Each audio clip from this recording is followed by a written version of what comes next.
she stumbles through the field.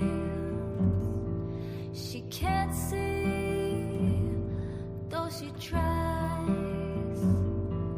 Should've worn her pennant.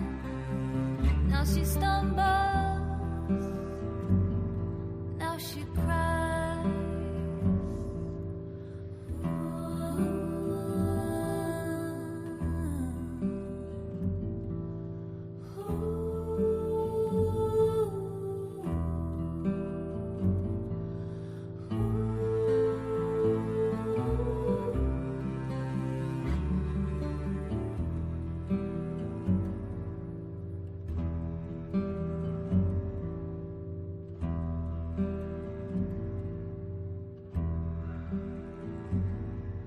Her skin's red and it burns, and the fields go on for miles. Life sucks you dry. She wonders why.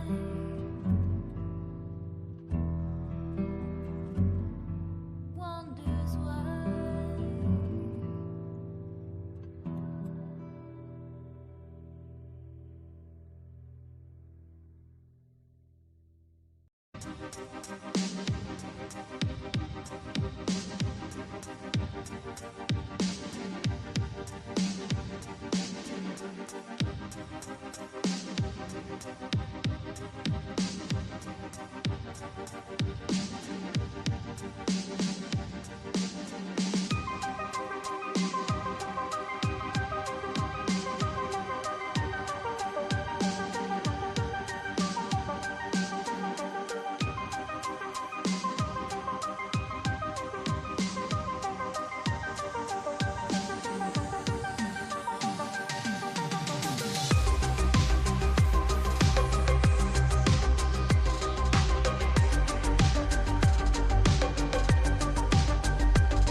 hosting some kind of gathering of top advisors this evening to talk about how to respond to the Epstein situation?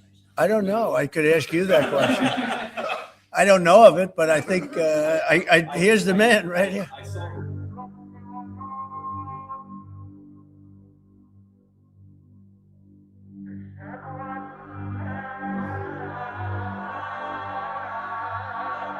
Mr. President, I know you've urged people to move on, but I'm curious, why do you think your supporters in particular have been so interested in the Epstein story and so upset about how it's been handled? Why do you think that is? So the different things, the Steele dossier, which was all fake, all that information was fake.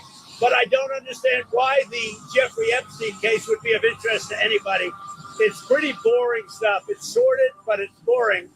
And I don't understand why it keeps going. I think really only pretty bad people, including fake news, want to keep something like that going. But credible information, let them give it. Anything that's credible, I would say, let them have it.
Jeffrey Epstein was your neighbour. I would be remiss if I didn't ask you about him. East 71st Street. He was your neighbour for 10 years. How well did you know him? All right, so we are in number 11, and he lives in number 9. Right. So we renovate, we buy our house, and our house is pigeons and mice. Right. Okay, it was derelict. Right. So we rebuild our house. We move in 2005. Okay. Jeffrey Epstein is arrested in like 08, I think, or something like that. Right. So knock on the door. His assistant on like a Saturday says, Mr. Epstein, your neighbor would like to invite you over for coffee. So my wife and I go next door.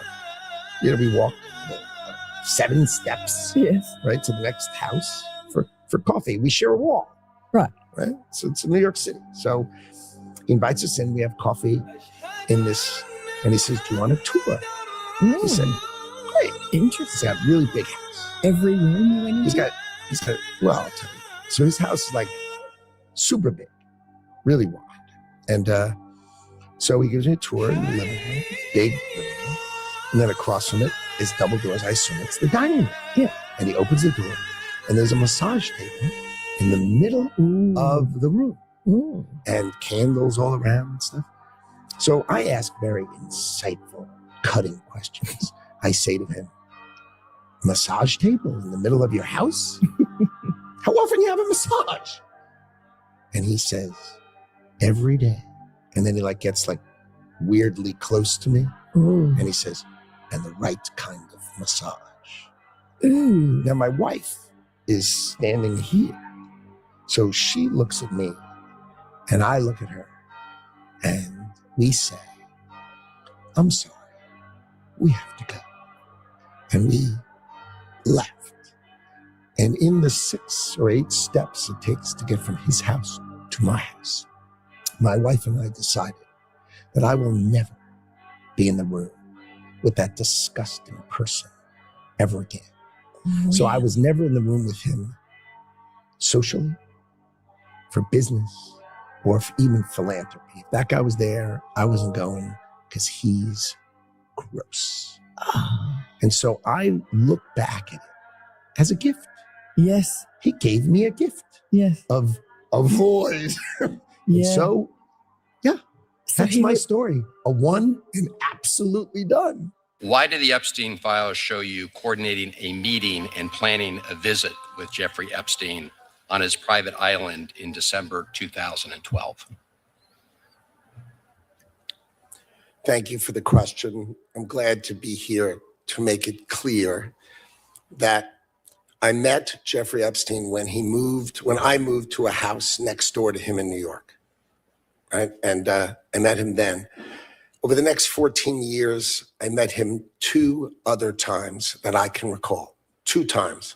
And that is none for 6 years. So 6 years later, I met him. And then a year and a half after that, I met him and never again. Probably the total, and you've seen all of these documents, of these millions and millions of documents, there may be 10 emails connecting me with him, probably about 10 emails connecting me with him over a 14-year period. I did not have any relationship with him. I barely had anything to do with that person, okay? Secretary Lutnick, I think you understand the root of concern here. It's the way you described very emphatically your first encounter with him in his apartment, said you were disgusted, would never have any contact with him again. Did you in fact make the visit to Jeffrey Epstein's private island? I did have lunch with him as I was on a boat going across on a family vacation. My wife was with me, as were my 4 children and nannies. I had another couple they were there as well with their children, and we had lunch on the island. That is true, for an hour, and we left with all of my children, with my nannies and my wife, all together. We were on family vacation. We were not apart. To suggest there was anything untoward about that in 2012, I don't recall why we did it, but Mr. Secretary, again, as I said, there's not an indication that you yourself engaged in any wrongdoing with Jeffrey Epstein. It's the fact that you believe that you misled the country and the Congress based on your earlier statements, suggesting that you cut off all contact when in fact you had not. When you visited the private island, did you see anything inappropriate during that visit?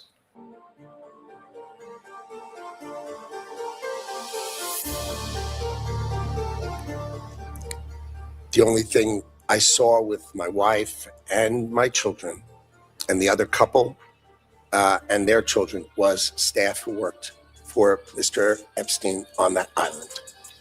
And you realize that, this visit took place after he'd been convicted, right? I mean, you made a very big point of saying that you sensed that this was a bad person in 2005.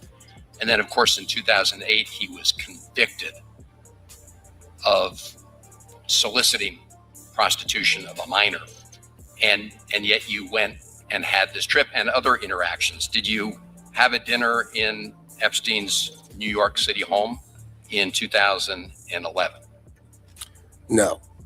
So the information that suggests that there was a dinner with Woody Allen and Woody Allen's spouse at the Epstein residence, that's there's nothing to that. Is that right? I actually don't know what you're referring to. There was, look, I looked through the millions of documents for my name, just like everybody else.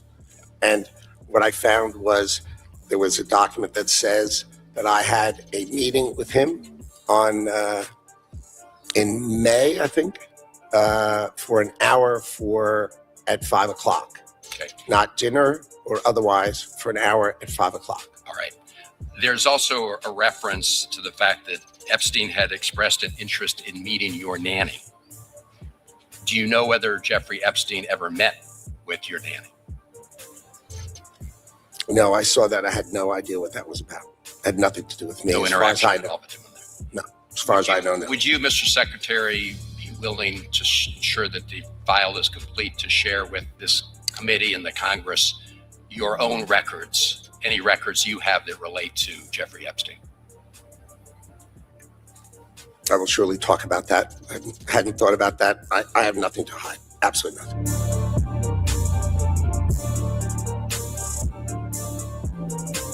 Right. So, I mean, that's an incredible story that you could pick up that he was a pervert. It's gross. The guy's gross. Right with my wife. And like, he's gross. The guy's gross. This was not, the deep nuance of Howard Lutnick. This guy's gross. Right.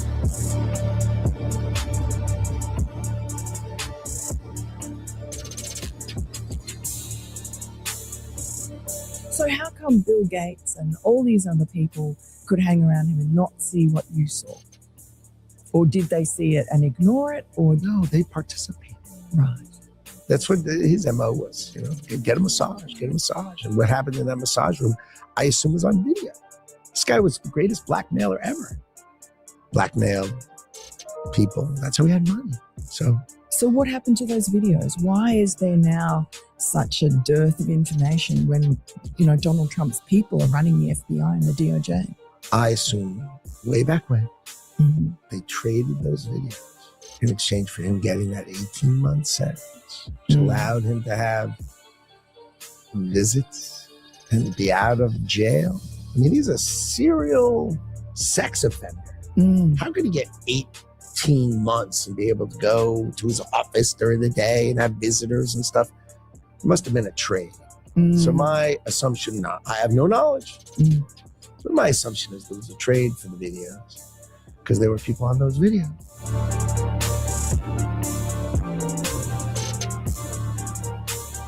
And have you talked to Donald Trump about this and shared your theory? No, I mean, he knows the story. Right. But my story, that, I was one and done with the guy. He knows that story, but...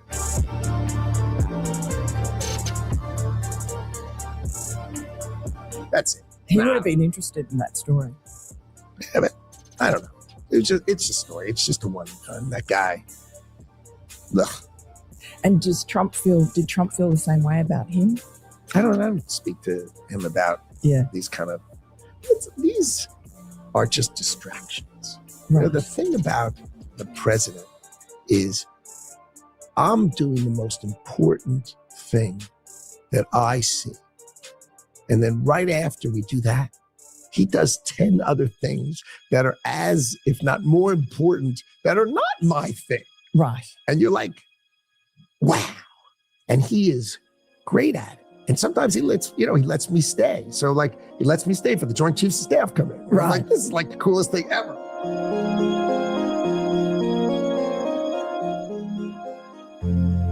You sit here and you attack the president, and I am not going to have it. I'm not going to put up with it.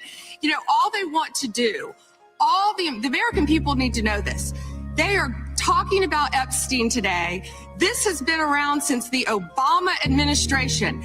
This administration released over 3 million pages of documents, over 3 million. And Donald Trump signed that law to release all of those documents.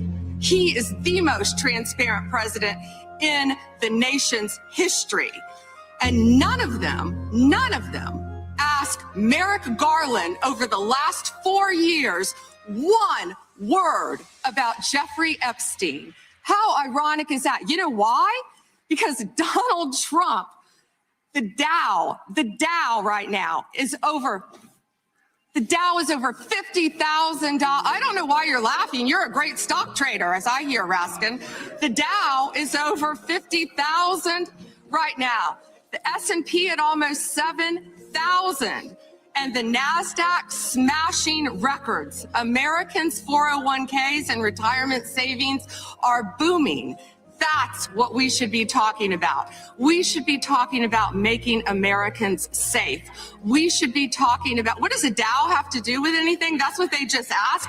Are you kidding? Mr. Jordan, Mr. Jordan. Committee will be in order.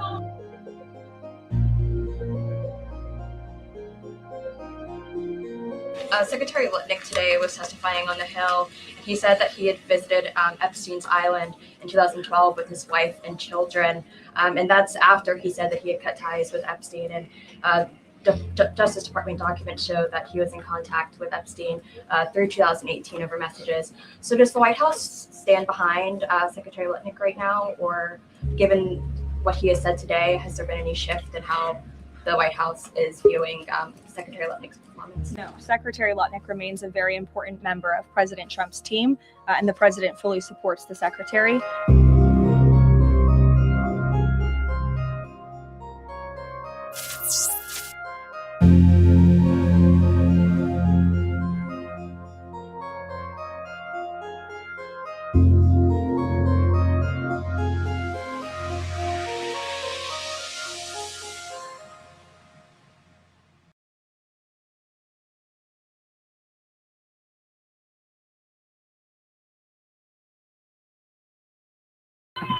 Welcome to Through Glass Darkly Radio. You're listening to us on United Public Radio. The intro song was Mark of the Doomslayer by Carl Casey at White Bat Audio. Wow. Just wow. The system is falling apart literally in front of us. And I think it's a fait accompli. We are going to war with Iran on Monday or Tuesday of next week, maybe even tomorrow, because a lot of this stuff may be seeded as disinformation, not for our benefit, but for Iran's detriment. So I have a lot of thoughts on this because I saw it coming 20 years ago. And I'm not even sure where to start right now because everything is so...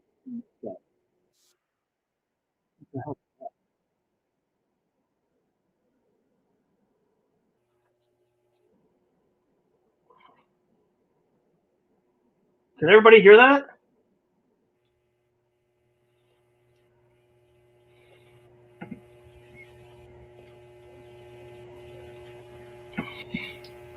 Hold on.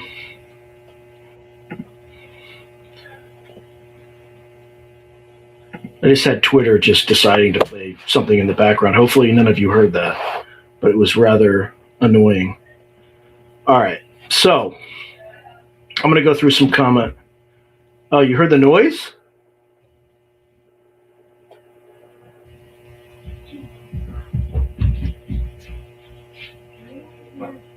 All right, well, hopefully you didn't hear that random thing that kept playing. Anyway, I'm not even sure where to start tonight because, just buzzing? That's not, I'm not too worried about that. I mean, so that's why I have aliens, Epstein, and what's the other thing? Oh, Iran. What? So definitely going to war for Iran. So let's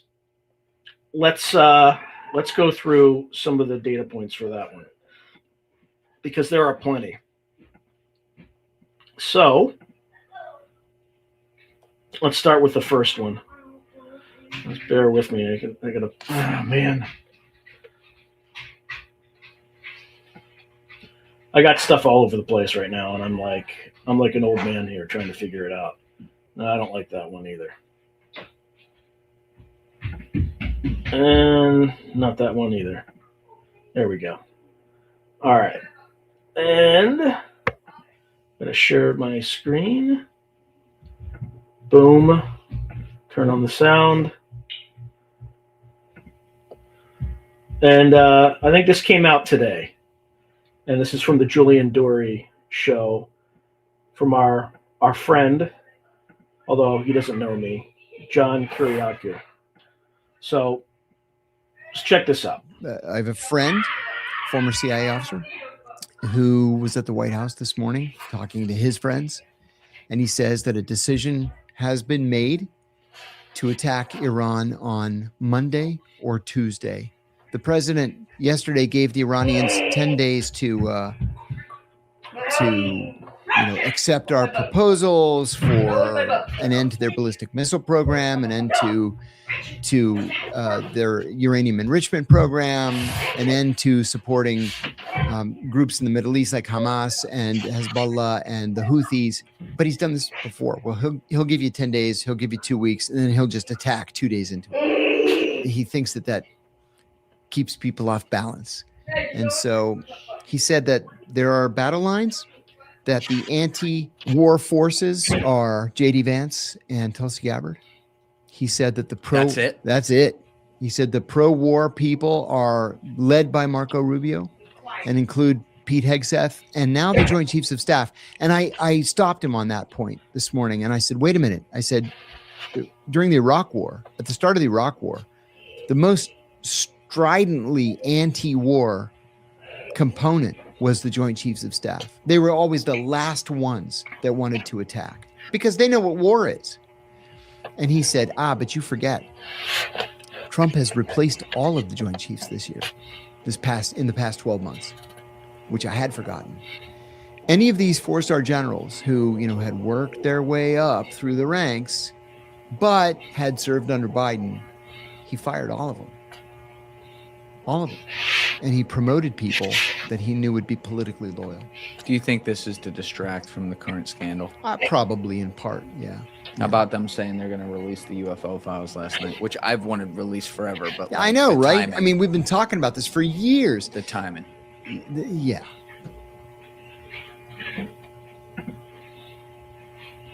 All right, so we have a clear wag the dog scenario here. I screwed up there too. I just deleted everything that I kind of needed.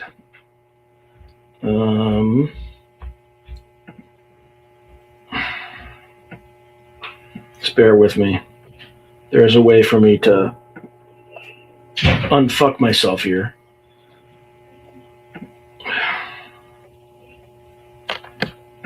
Okay. All right. Let's see.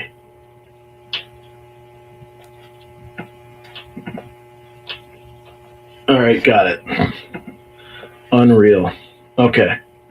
All right. So you heard that, folks. Monday or Tuesday. So, oh boy, is my microphone effed up? Yes, it is. All right, hopefully that's better. Unfucking real. All right, well, hopefully I didn't talk too much with the fucked up microphone. All right, so you heard it. We're going to war with Iran. Not sure why, because according to our fearless chicken hawk leader with bone spurs, who never served, and again, I voted for the guy, but he's a fucking coward. Trump is a coward. He can't even get rid of his head Mossad handler, Lucky Lucknick. Okay? So, I don't know about you, but I'm not going to vote in the next election, and you shouldn't either, because the whole system's a sham. Heads you win, heads they win, tails you lose. That's our system. That's what it is. Right? Vote harder, people. Vote. You're not going to vote harder. You can vote as hard as you want. You can vote as many times as you want, even though you shouldn't. But just flip the machines and play with the system. They can vote. I know that they have the capability to vote on your behalf. And the reason I know is I interviewed somebody who used to work for MI6. And the reason I know that's a real capability is when I was analyzing my engagement graph, and when this person, Christopher Robinson is his name, by the way, casually mentioned that in the 70s, the British government could vote on someone's behalf. I didn't even notice it in the interview, but when I looked at my retention graph, the retention graph went from 30% to 98% spike at that precise moment and then kept going. Why? Because there's keywords that the NSA has that they monitor. And that is one of them. And why is that one of them? Because nothing in this system is real. It's all fake. It's all fake. It's kayfabe. Trump won because they knew if he didn't win, there would have been problems. I'll just say I'm not going to say anything more provocative than that. Because the other side was even worse. So now, as a voter, I have two choices. I have the party of white genocide or the party of pedophile protectors. I shouldn't have said that word. I got to be careful saying that word. Who do I pick? There is no choice in this system. It's pre-baked, it's prefabricated, it's all fake. There's a supranational system per Tucker that controls everything behind the scenes. That's how it works. They're all in cahoots. We need to depopulate. Okay, well, let's have this little war over in Ukraine. We can depopulate Ukraine. And that'll work there. And, the U.S. is kind of feisty in this nation-state concept. We're going to have the technology to have a technocracy. So this whole nation-state thing ain't going to work out in the future. We're going to be able to, because we're going to be able to control people on a much finer level at the individual scale with blockchain and cryptocurrency. So why do we need nation states? Well, how do we get rid of nation states? Well, here's the plan. Let's open up the borders wide open, dilute the patriotism by bringing people who don't really give a shit about the United States. And then we can cause a bunch of civil unrest. And because we've compromised the entire elite class, we'll just expose that. And then that'll just stir the peasants up. And they'll all but demand falling right into the hands of AI. AI is going to be the new god. And you know what? Right on schedule, this comes out.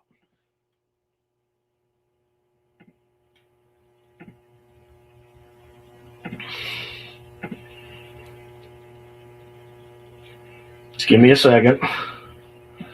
I'm just going to find the window.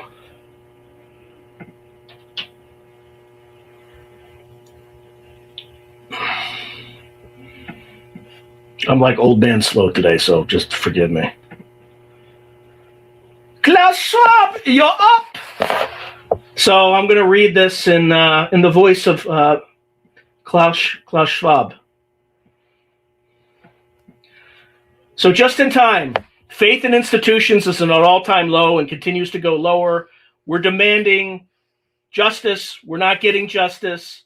The system is laid bare as clearly, as clearly baked, as clearly rigged. And just in time, here comes our technocratic savior, Klaus Schwab. We are moving with exponential speed into the intelligent age. The intelligent age is not just characterized by artificial intelligence. It will overturn the logic of the industrial world. Eins, intelligence replaces energy as the primary source of power. The industrial age was built on coal, oil, and electricity. The intelligent age is built on artificial intelligence and data. Power no longer belongs to those who control resources, but to those who control the algorithms. Zwei, the end of standardization. Industrial society worshipped uniformly. Assembly lines shaped economics and economies and minds. The intelligent age destroys sameness. Personalization at scale becomes the norm. Mass production gives way to mass individuality. Drei, the collapse of non-linear thinking. Industrial logic was linear. Extract, produce, distribute. The intelligent age is non-linear, adaptive, self-learning. Static systems will fail. Only intelligent ecosystems will survive. Fear, the redefinition of work. Machines once replaced muscles. Now they challenge cognition. Entire professions will disappear. New ones will emerge overnight. Work will not be stable. It will be continuously reinvented. Fifth, trust becomes the ultimate currency. In the industrial age, capital was scarce. In the intelligent age, intelligence scales infinitely. But trust does not. Societies that lose trust will lose stability.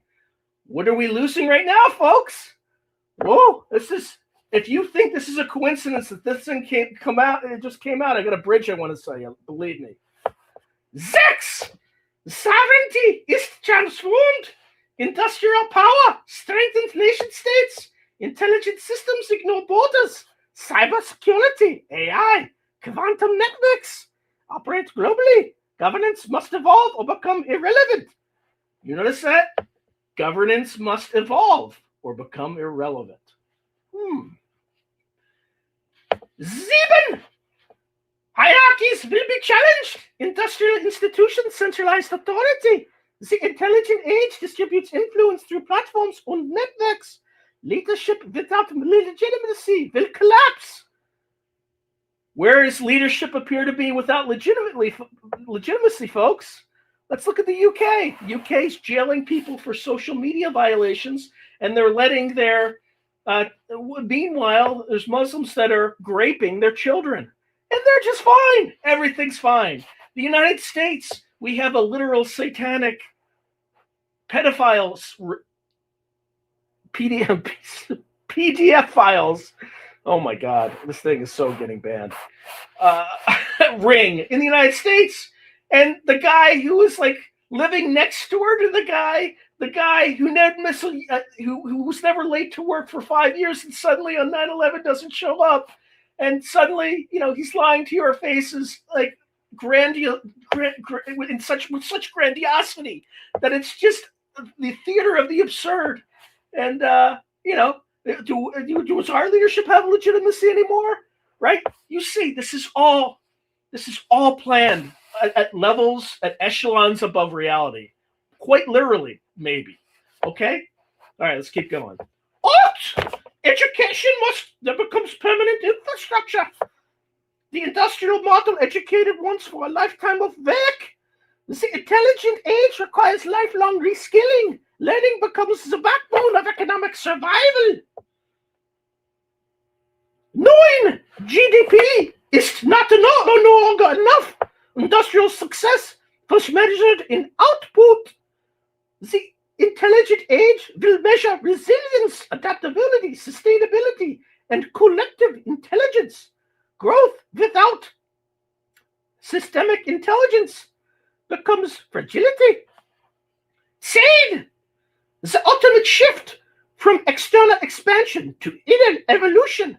The industrial age expanded outward territory, factories, markets. The intelligent age forces inward evolution, ethical judgment, responsibility, cognitive maturity. Technology advances faster than moral frameworks. This gap defines our era. All right, let's hear from Dr. Evil himself.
We are a super national infrastructure government, and we are here to help. Oh my God. We are so screwed, people. We are so screwed. So screwed. So there's that. There's that going on right now. Okay? So meanwhile, as our institutions are literally dissolving before our eyes. Okay? All right, let's see what else we have.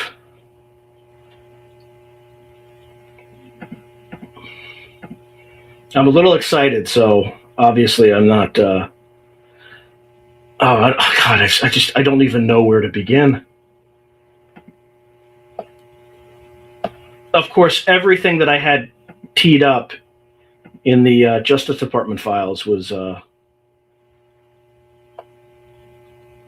right. Well, let's just go back and just review some more of the corruption that we're seeing that was never punished. Okay. So here we go again. Check out this email. These people don't even hide it. Okay.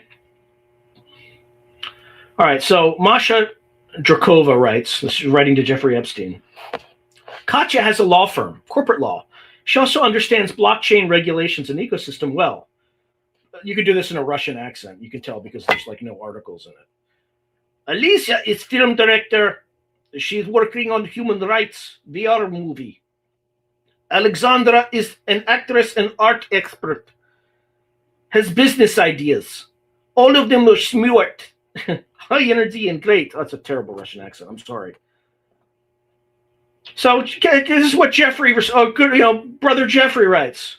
Your friend Eliza told me about the project she is doing, researching a really bad guy that gets children for, let's just say grape, sent to his island.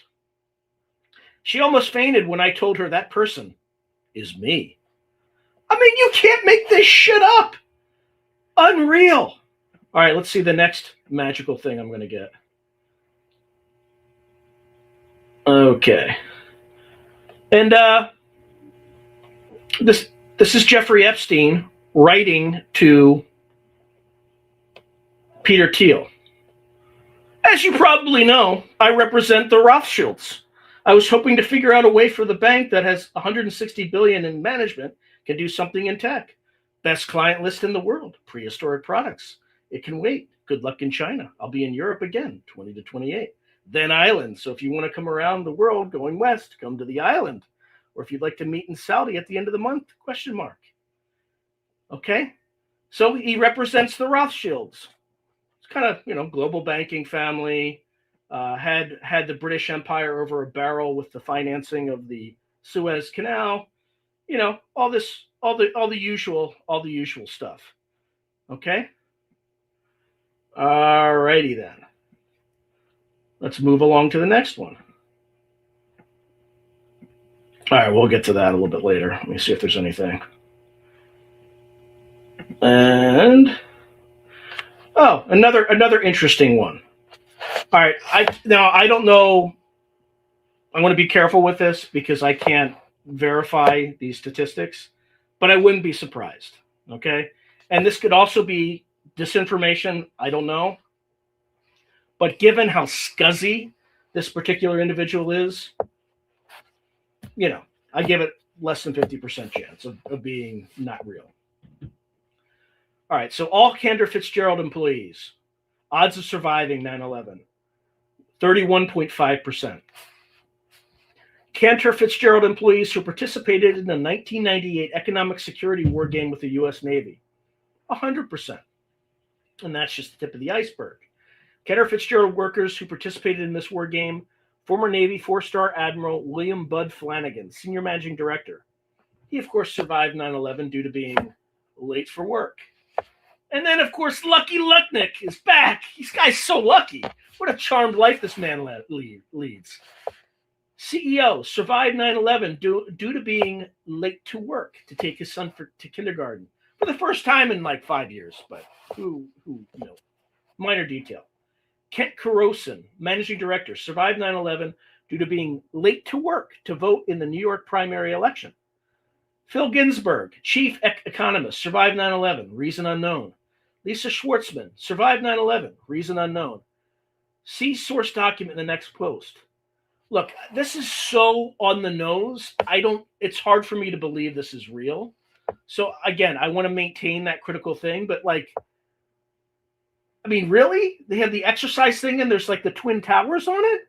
The financial implications of national security threats, co-sponsored by United States Naval War College and Cantor Fitzgerald? And then according to this source, pages 35 to 36 of the U.S. Navy War Game Report list the attendees. Oh, look, Bud Flanagan, Phil Ginsburg, Kent Kurosin, Lucky Howard Lutnick. And then Lisa Schwartzman. And there's another correlation there, and I can let you all figure that out. I'm not going to touch it. So let's just remove that for now. So, yeah, the legitimacy of this government. Oh, by the way, the tariffs that we all paid, like we paid like 96 to 98% of, because all the firms passed on those costs to us. Well, apparently they were unconstitutional. But don't worry, people. The companies are going to get that money back. Not you who foot the bill. The companies are going to get that back. That increases prices to fund them. So lots of justice here. Oh, and by the way, Trump has declared that he's going to raise tariffs 15%, despite the fact that it's unconstitutional. So we'll see how that goes. Well, it could go either way, okay? And then we get this announcement about aliens. If you believe that bullshit's going to come out, I got, again, another bridge to sell you. This one's even bigger. It's just anything that these people say is going to be a lie. Even if there's a nugget of truth, the totality of it's going to be a lie. So I can't tell if it's wag the dog or, to just prevent our whole, and this is not like people are kind of focused. There's some people who are still like living under a rug who think it's like, oh, Trump, guys, the Democrats sat on this for the last 4 years, and the Republicans, 4 administrations sat on this shit. This is 20 years in the making. This is not like, if you're still focused on left and right, I'm sorry, but you're retarded. You're retarded. So, this is not, look, I have my preferences, right? Because, one of those two parties wants to exterminate me and the other one just wants to use me as a fucking slave. But, it's not left or right. It's not even the system. There's a whole system above this that lies unseen, that controls and manipulates at levels of beyond reality. And we're just starting to see some of this stuff. So we're in a brave new world right now. Like voting and all that bullshit is, So now we're doing the Iran thing. Okay, well, at the very beginning of this, I said I saw this 20 years ago. Let me show you how concrete I saw this. Okay, I think some of you might know, but not all of you know. And it's a little spooky how things happen, because I predicted a number of things in this one thing. So with that as a prelude, this is still up on Harvard's website, okay? So 20 years ago, almost 20 years ago, because I submitted this in April, it was published in April of 2006, okay? Plan B for Persia, responding to Iran's nuclear weapons program, absent diplomatic agreement. If you look closely, you can see my name, okay? And that is me. That's not some person with the exact same name. That is literally me. I wrote this, okay?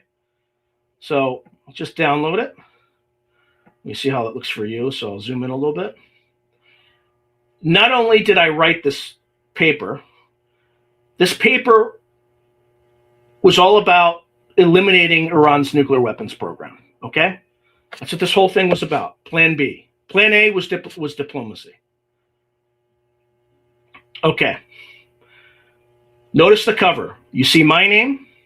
You see my advisor. This is 2006. I knew this guy was going places in 2006. In 2014, he became Obama's Secretary of Defense. Okay? This is how creepy this stuff is. All right? This guy here, Ambassador R. Nicholas Burns, he's currently the U.S. ambassador to China. Okay? Very strange, kind of precognitive. 3 years ago, or 5 years ago, I might say, I'm not sure if precognition is real. It is definitely real. We have precognitive dreams, and we also do things that are subconsciously precognitive. This was subconsciously precognitive. I knew this was going to happen. Okay, so what I did with this is I looked at two broad strategic outlooks. Okay? One was something I called strategic adjustment. Let me see if I can actually find it.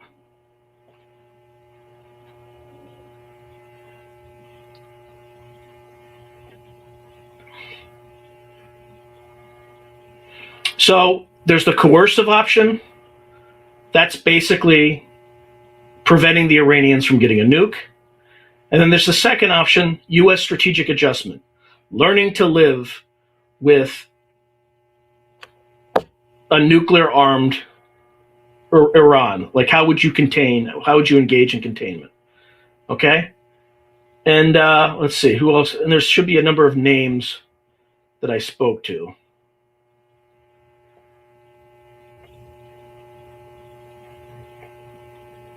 So here are some of the findings. Transition from Plan A to Plan B must be abrupt and unambiguous. The U.S. allies must clearly outline the timing and triggers of this transition so that it is clear to Iran that military action is imminent if Iran fails to comply with the demands of the international community. Check. Multilateral economic sanctions and military action are most effective coercive tools. So we've already employed the maximum level of unilateral economic and political sanctions. Okay?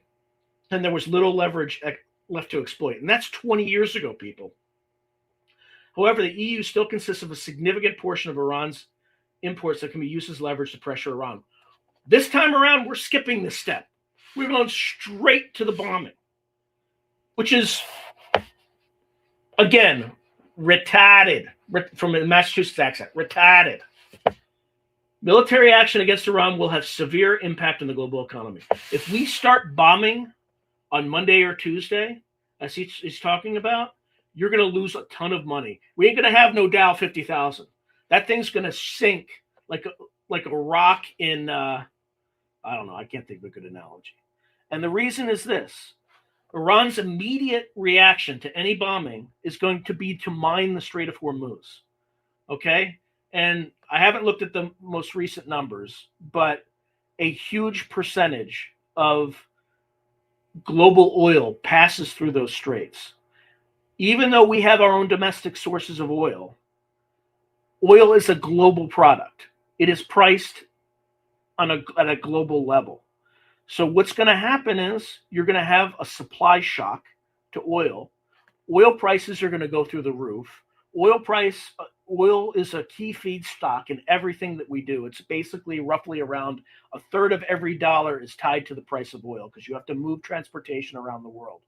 So right now you think inflation's bad, but you're going to see kind of ramped up stagflation like you did in the late 70s, whereas the price of oil shoots through the roof, prices get pushed up everywhere, and then GDP collapses because people stop buying because they can't afford to buy.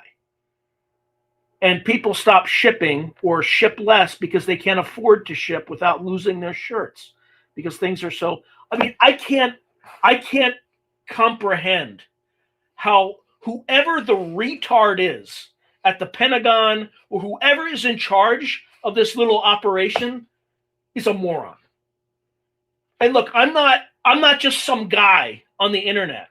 Like my mentor, the guy who trained me how to think about these things, became the U.S. Secretary of fucking Defense. And he wasn't like a bro like Hegseth, like a yes loyalist like Hegseth, or an affirmative action moron like Austin, like the guy before him.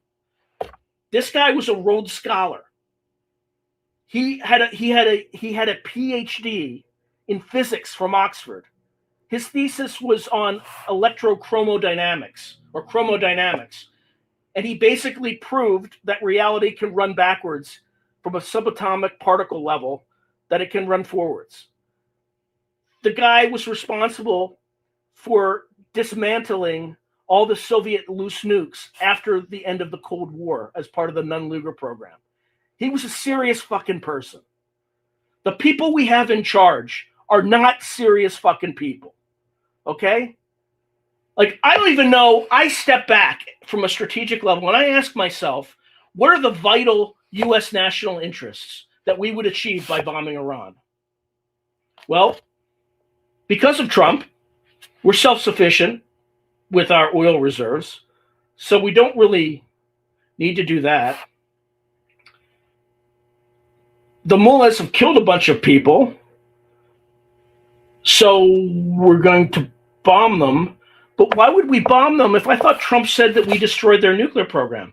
Having done this whole report, I know that we didn't destroy their nuclear program because we only attacked like a handful of targets and overnight. So when Trump said that we destroyed their nuclear program, he lied to our faces.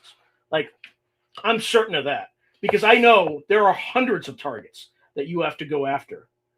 And here's where things get really, really crazy.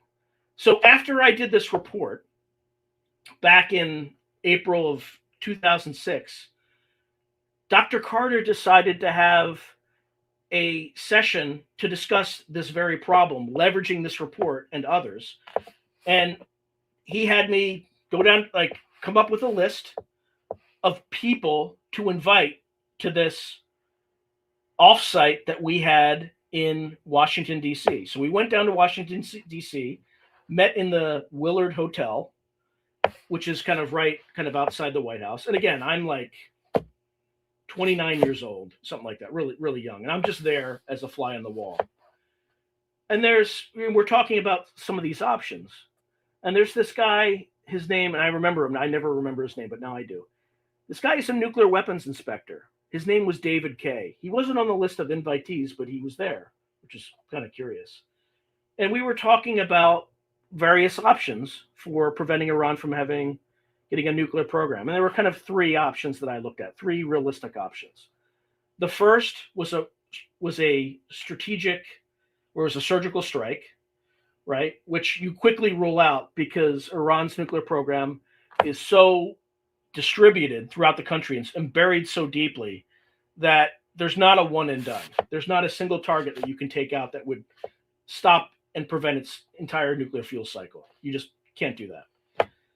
The second thing I looked at was something I called the Khuzestan Gambit. The Khuzestan Gambit is an area, Khuzestan is an area with kind of a large Arab population, because people who know anything about Iran, the Iranians are Persian, right? They're not, or at least many of them, like the majority of the population is Persian, not Arabic. But there's a lot of Arabs in this region that aren't big fans of the regime. And the region is about something like 9,600 square kilometers, okay? But it's still pretty massive. Like where I trained, like the state of Rhode Island, it's about 10 times the size of the state of Rhode Island, okay? Now, that area is kind of in southwestern Iran, and it has the majority of its oil reserves. So the Khuzestan Gambit would be a land invasion of the Khuzestan region, where the U.S. would seize the oil fields and then use it as leverage against the mullahs. Okay? Now, I also quickly ruled it out because it was so fucking dumb. Because what you would have is you would have a Hezbollah summer, right? You would have Iranian terrorism every place there are Americans, everywhere around the world. We're not talking about Arabs here. We're talking about serious warfighters in Iran. Like, these people are serious people, okay? A lot more serious than the dunderheads we currently have in power. All right? So, the next thing that you have to worry about, so that was kind of obviously a no-brainer, right? Like the casualty rate on that, in terms of doing it, you wouldn't do it, okay? So the most likely option was a comprehensive bombing campaign, kind of like Kosovo, except it would never stop. You would have to just go over and over and over and over and over and over again. Anytime Iran tried to reconstitute its nuclear program, which after you start bombing, any capable regime would start it immediately, okay? Just to prevent it from happening in the first place, much like North Korea did after Gaddafi gave up his chemical weapons, and then we obviously took him out because he couldn't defend himself, right? Hillary Clinton, as Secretary of State, set that precedent. these people, I don't like, they have no depth when it comes to national security policy. I don't get it.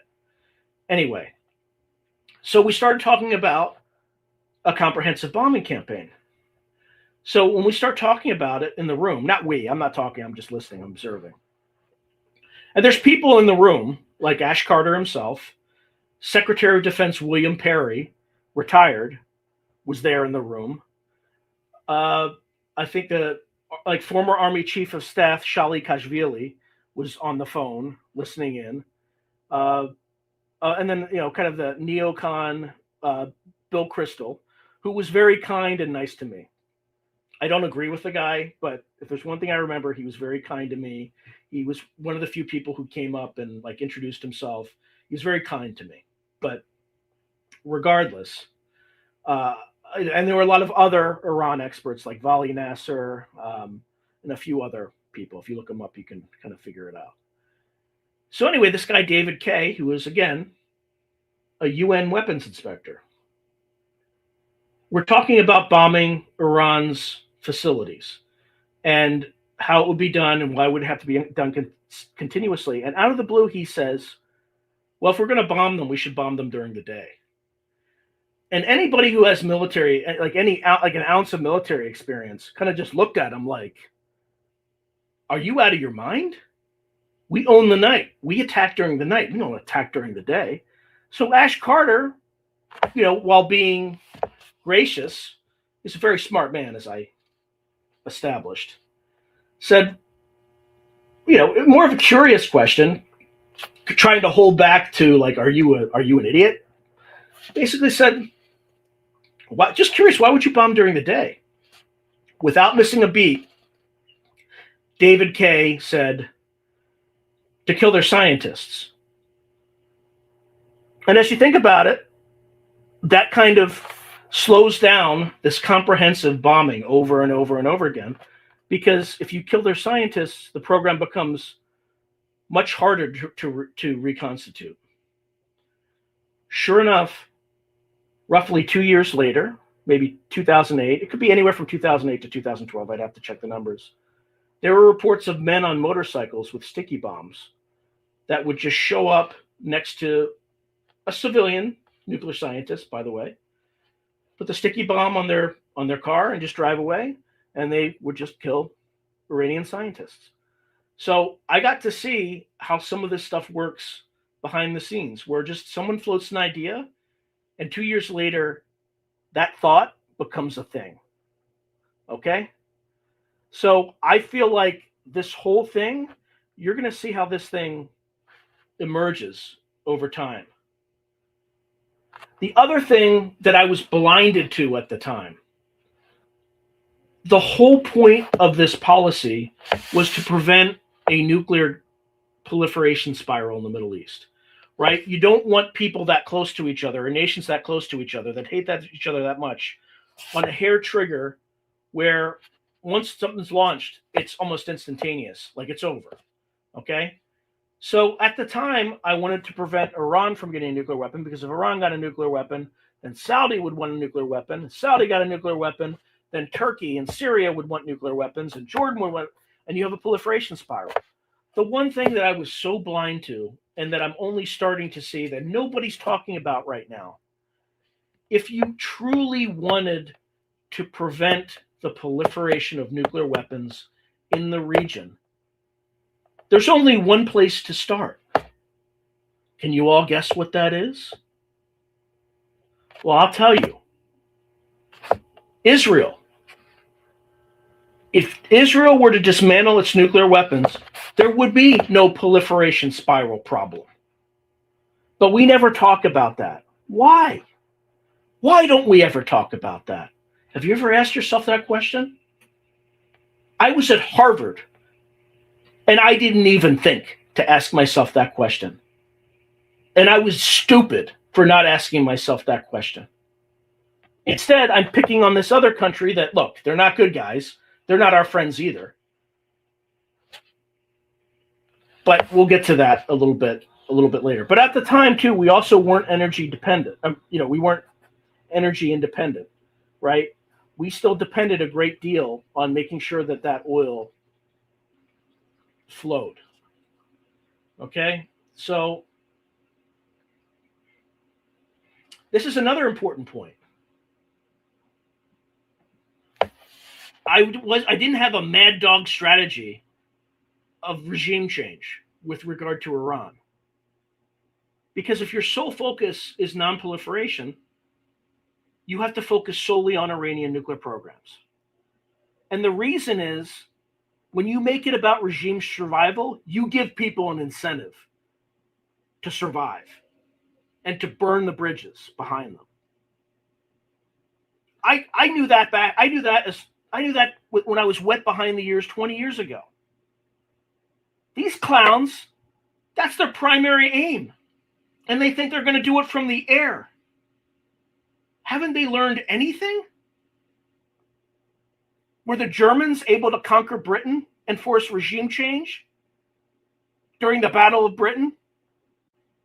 By bombing Coventry? By bombing London? Did that make Churchill weak at the knees? Hell no. It made him want to fight. He'd fight on the beaches and fight everywhere. You think the Iranians are going to be any different? Again, this is moot now. We don't need to secure any energy. We do need to stock up on petroleum, strategic petroleum reserves, which, by the way, Biden kind of knocked down a significant amount. Hopefully, Trump is. I haven't looked at it recently, but is looking it up. Okay. Let me see if I can jump around a little bit, because I don't want, people obviously don't want to be reading this.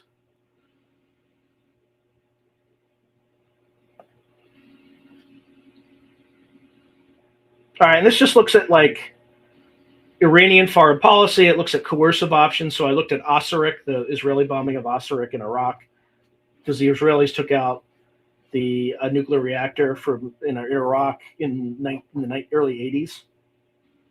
I looked at Op Plan 5027 I think it's 5027 in North Korea, which is a precision strike to take out the Yongbyon reactor, which Ash Carter planned, by the way. Okay.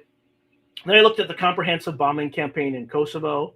And then we also considered back in I can't remember if the 50s or 60s, of taking out China's program.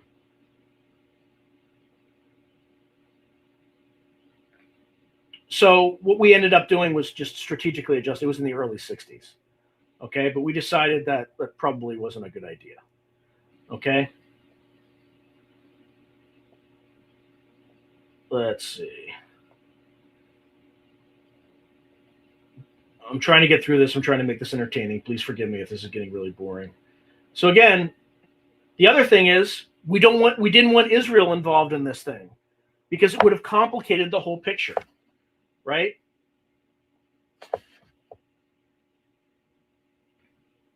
Just like we did with Iraq. We didn't want them targeting the Scuds, because if they got involved, then you'd have a whole other barrel of worms with the Arab world and all that stuff.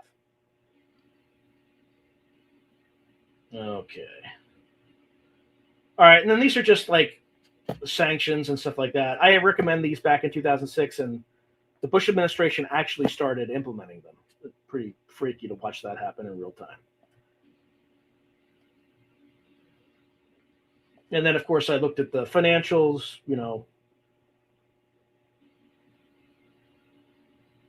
Yeah, so we're talking about Khuzestan, right?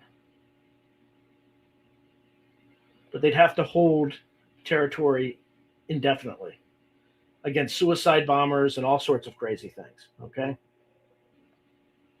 And this was at the time when we were kind of in the quagmire in Iraq at the time. So we looked at precision strikes, ruled it out. These are the things you have to bomb, kind of reprocessing, reactors, enrichment. You don't have to worry so much about mining and conversion, because you take out these, you cut off the nuclear fuel cycle. They can't develop a uranium or a plutonium bomb.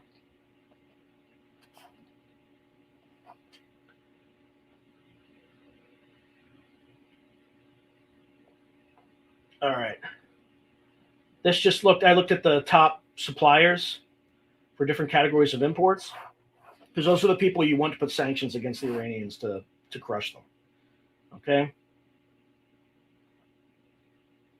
This is looking at the Strategic Petroleum Reserve, right? When we had the Iranian hostage crisis, we were pretty damn low. The first Gulf War, we were pretty high. And then after the September 11th attacks, we wisely built up the Strategic Petroleum Reserve. It's probably come down a great deal since then, but I haven't looked at it. This just looks at the output in million barrels per day of each of these onshore Iranian oil fields, and then also offshore Iranian oil fields at the time. Then this just looks at strategic risk, right, versus operational risk. So precision airstrikes, high strategic risk because you're not going to achieve your aim. A comprehensive bombing campaign is kind of lower, and they're both kind of lower operational risk because you don't have a lot of stuff on the ground. A limited ground campaign is kind of in the high strategic risk and mid operational risk. A full-scale ground campaign, high strategic risk, high operational risk. Political suicide, basically. But notice, the strategic risk, for the most part, is high. It's not really, the comprehensive bombing campaign is the best option, and that's what we're going to do. That's what's coming. That's the most likely option. None of this, a lot of factors have changed. This calculus has not changed in 20 years. All right, so what would they do? Well, they would close the Strait of Hormuz, right? They might also destroy Saudi oil fields with ballistic missiles. In this case, they have hypersonic ballistic missiles. So if you think the Strait of Hormuz is the only thing that would get shut down, you're in for a rude awakening, because they're going to target all that stuff. Okay? And back then, the Strait of Hormuz had about 20% of the or about 20% of the world's oil production moved through that strait. It is the world's geopolitical jugular. Okay? Now, it might be less than that. I'd have to check. But again, what do you do if you're Iran? Well, you might destroy Saudi oil fields and make things hurt for everybody. Increased international terrorism. Why not? Support of Shia insurgencies in Beirut, in Iraq, all over the place. And then they might decide to use WMD against the U.S. and its allies, right? They might use it just simply as an area denial weapon by firing, persistent chemicals into a persistent chemical attack into the Strait of Hormuz, and just have a cloud just sitting there so you can't move anything through it to close it back down. So people don't realize how ugly this stuff could be. Let's see if there's anything else. Sorry, folks. I'm just trying to, and I don't even know. I'm not even getting feedback because I'm just looking at this. So hopefully people are still tuned in.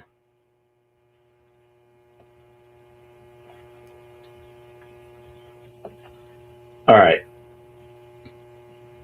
And then the rest is just math. Okay. Decision trees, and this is game. This is game theory, which Kurt Metzger hates. But the U.S. has kind of a Nash equilibrium in like a case. But anyway, it's like beautiful mind shit, people. Iran has a dominant strategy, which is to be as conservative as possible. Anyway, it's a little scenario analysis, all that good stuff. And these are the people that I talk to, okay? So this guy was a surface warfare officer in the United States Navy. He was actually on board the USS Cole when it was attacked in 2001. And he also worked for Bremer, who kind of administered Iraq after the war. You know who Dr. Ashton Carter is. This guy was a special forces officer who participated in Operation Viking Hammer in northern Iraq against the al-Zawahiri network. Let me see if there's anybody else. I met a guy at the State Department, Henry Wooster. He was a good dude. I wouldn't be surprised if he was CIA, but I don't know. I'm just anyway. I interviewed all these people before, as part of the process as well, and then pretty comprehensive. We're excited, all that stuff, and then you can see me when I'm like much younger. And this is just all the case studies that I went through. Anyway, I'm not going to bore you with any more of this, but let me see if there's anything that's. These are the major Iranian oil. Let's see. Yeah, so major Iranian oil fields, Iranian imports and exports, composition of imports by category. This is economic impact of an oil embargo. Yeah, so it's pretty. There's a quantitative aspect to all this as well.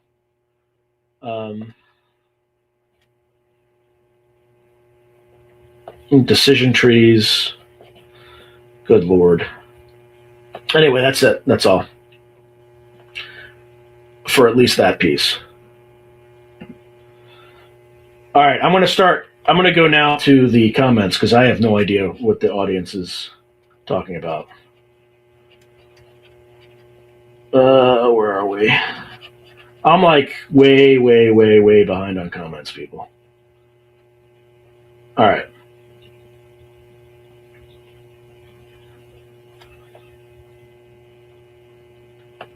Hold on. Holy shit. Okay, sorry. I gotta stop. I'm cursing way too much tonight, guys. My apologies. I'm just trying to find my original spot. Because I marked. All right, here we go. All right. Thank you, Blue Crayon. You must be a former Marine. That's all right. I love Marines. I understand having to do the show late. You have kids. Sometimes it's only time you have yourself. Well. As I live and breathe. Good to see you, Logan. Hey, Gandalf. Good to see you, brother.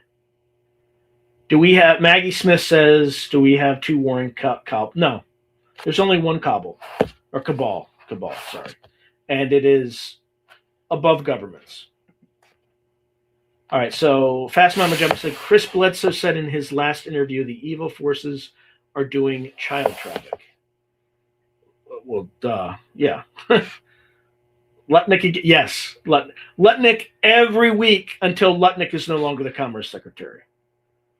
Hey, Oracle Ralphai. And again, just to reiterate myself. Okay. Who the hell puts on that Cults Called a Radical ass intro music? I do, because I got nothing against them. They didn't try to censor my free speech, whereas our greatest ally has directly inserted themselves into our political process. So I play it just to remind our greatest ally that we see them. Yeah, Fast Memory Chat. Wow, 9/11. Most missing files are from before and after. Are from before. Yeah, from 1999 and 2001. They're suspiciously absent. What do you know? Yes, Lutnick is repulsive. Absolutely. Hey, Spider Bite. Good to see you.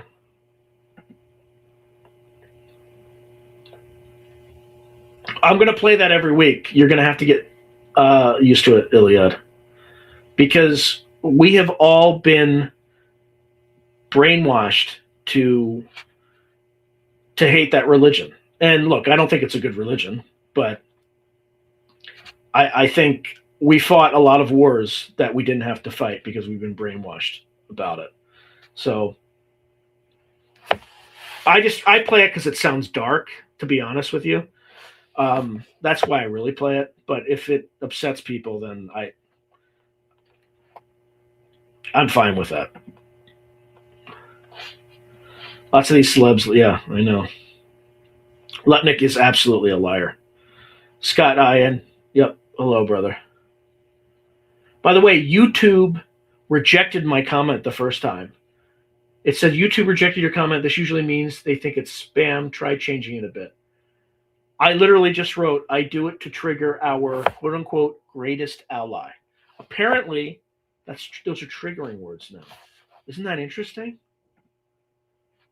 Okay, so he was in the island and the ages of his kids did not match. Like they were talking code words. Oh, man.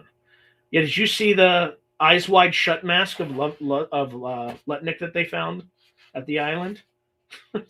You can't make this stuff up. All right. His face does not say that disgusting person when he says, I know. I know. Elliot said, and no one will know because when they tune in, they will hear and call to worship and turn away. Well, it is what it is. Or they'll come back. I'm not gonna censor an entire culture just because, Yeah, war with Iran is happening. You don't send that many ships to the, which we're gonna get into this as soon as I get through a lot of these comments, because it makes absolutely no sense from a vital national interest standpoint, none whatsoever. And I'm going to get into it because I have questions, but because this wasn't debated anywhere, none of these questions are going to be brought up. So we're going to walk headlong into a disaster. Like I said, I'm going to tell you how it will end, just like I predicted it would happen in writing 20 years ago. Yeah. Hey, Ellie, softly. Good to see you. No, they won't. This thinking is silly. I'm not sure which thinking, but oh, you don't think they're going to bomb? Well, you'll have a chance to. I'm not. It's probably out of context. You probably should not. Yeah, he shouldn't have said children in this thing. Truth Assassin says, just think about it. I graduated in 2009. The 10-year-old girls. Oh, man, I'm not touching that one. It's all about child trafficking. Today, Wexner said Epstein was lawyer of Google, Amazon, and Rothschilds. And he's not even a lawyer. That's the thing. He doesn't even have a college degree, people. Yet he was on the Trilateral Commission. Like, not the lady behind him. Must be, who knows. Yeah, I'm not getting to that. Okay, so Denny Heimnot said, love it. My grandmother always said a lie lasts only till the truth surfaces. You're awesome. Keep it good work. Well, thank you, brother. Thank you, Denny. Best thing you can do for your kid today is keep them off the internet as long as possible and keep them active in arts and sports. But even careful when they're active in arts and sports. Make sure you're watching their coaches and their teachers too, because who knows? Fast Mama, these could be the fallen angel hybrids that eat people. Who knows? I mean, at this point, anything is possible. Like they've lied about literally everything. So Truth Assassin says the parents are to blame. Shame on them.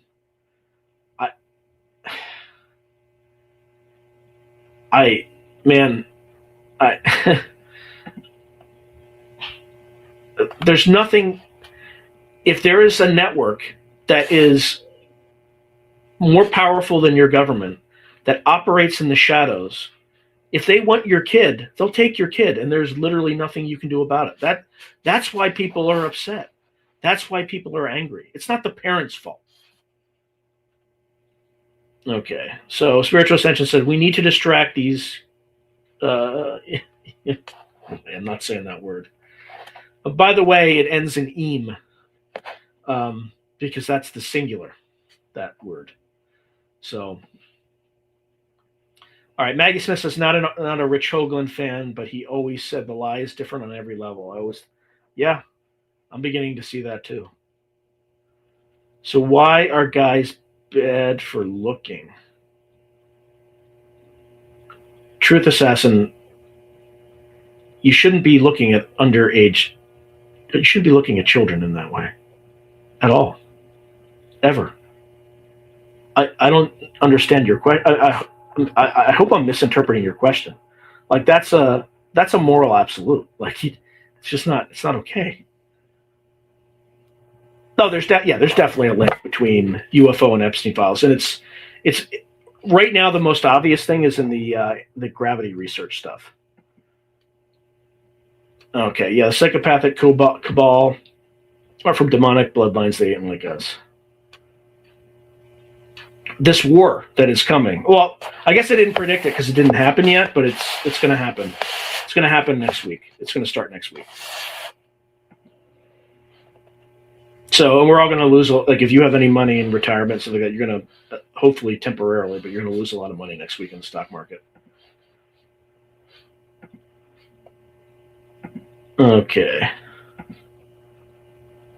Okay, so disgruntled rector. There are some hints of old Bush being there. The same Bush who supposedly said Clinton that he needs to butt off when he tried to learn more. Oh yeah, like these. Bush is one of those bloodlines, right? Like they were big. Like that family was big supporters of the Yahtzees, right? Like Brown Brothers Harriman. Like I think they funded a lot of the, kind of the Yahtzee rise to power in Germany. 90% redacted. Yeah. Yep. Monsters are real and they look like people. That's correct. Hey, Spiritual Ascension, good day. Yeah, it's a clown show. Ellie softly, it's a clown show. Yeah, he might be. Because I guarantee he's been at more things than are in the files. He just under oath admitted to the things in the files. Hey! Kill your egregores. When did they, yeah, Kirk's the greatest, man. He's the greatest. I want to ask him to I want to do one of these and call it what was I going to call it? Like the White Claw Summit, where we just each do this for 2 hours and drink White Claws. But he's a busy man, and I don't want to ask him for that. But if he's watching now and thinks that would be a good idea, he has a standing invite to do that any Saturday night. Any Saturday night. I don't drink White Claws because I don't know. They're kind of sweet in the pants. But I would drink them. I would drink them and humiliate myself drinking them just for Kurt, because that's his thing. And by the way, I don't know, he should have a sponsorship for White Claw. He just should. I mean, I just throwing that out there. But yeah, Kurt is the man. By the way, have you all seen his impression of Alex Karp, the CEO of Palantir? Because if you haven't, watch the Jimmy Dore show from like 2 days ago. It is like the Mishlove impersonation. In fact, if we have time, I'll probably just play it here, just so you can see it, because it's like next level. Anyway. All right. Oh my God. Yeah, I'm not going to read that out loud, Truth Assassin, but if that were my daughter, there wouldn't be any courts involved. I'll just leave it at that. Yeah, it's been normalized to lie under oath. Well, just for the elite class. For the rest of us, right? Like if the IRS erroneously thinks that you owe them $52, they will come after you with the full weight and power of the U.S. government, which they have to this one woman that I've seen on Twitter. But if you're one of these people, don't worry about it. Kids, they're peasants. They're peasant kids. You're fine. You're good to go. Trump likes to do stuff. Well, he gave the Iranians like 10 days to consider a proposal. And unlike an honorable man, he always front runs his thing. So if he says 10 days, he'll attack in 5. Right? It's just everything's in bad faith. Look, I didn't vote for him because I thought he was a genius. He's a marketing genius. There's no doubt about that. But I voted for him because I thought he was going to dismantle the system. I thought he was telling the truth. But it turns out like the system we see is kayfabe. It's fake, right? There's a system beyond the system. We're a farm, as Charles Fort once said. So, yeah, like voting harder is not going to save us. Okay. Yeah, I'm not. Okay, so spiritual ascension. I need to warn you all of future happenings. We remember, American goes to war with Iran. That actually happens. Yeah, it's going to happen. It's obvious to me. By the way, I called the Ukraine war too. It was obvious to me. You don't move that much hardware into a region unless you mean to go to war. Yeah, I know, money guy. If you could see me at the time, well, it was like glaring up to my right. Yeah, that's why I was glaring. Yeah, I know. I couldn't. I was sitting here. I wanted to. Well, I'm not going to say what I wanted to do. Yeah, there ain't no orbs coming to save us. It's for the artistic ambiance of the channel. Thank you, disgruntled raccoon. Yeah, and you also get the performance of me like seething with rage in the background. So just if you go back and watch that, you'll be more entertained by that noise. But the noise is long since gone, thank God. Yes, he does. He does work for some Russian media outfit now. Gandalf. That's important context. I think that's right. Okay. This is not from remote viewing. So did the remote viewers get any of the dates of us attacking Iran and how bad it will get? No. I mean, I don't think they've looked at it recently that I know of, but I'm just telling you it's going to happen. So just from like an analytical standpoint, everything has been moved into place. They're already evacuating Americans from Iran and from the region. It's very clear it's going to happen. Oh, future forecasting group saw a mushroom cloud this month. Yeah, I read someplace else, like this 4chan thing, that the Israelis were going to attack first and use like tactical nukes, which I don't believe that, because if they did that, like they're already an international pariah, they would be permanently an international pariah if they used tactical nukes in the battlefield. Because not only would it normalize that, but it would give the Russians a green light to use tactical nukes in Ukraine. So, okay.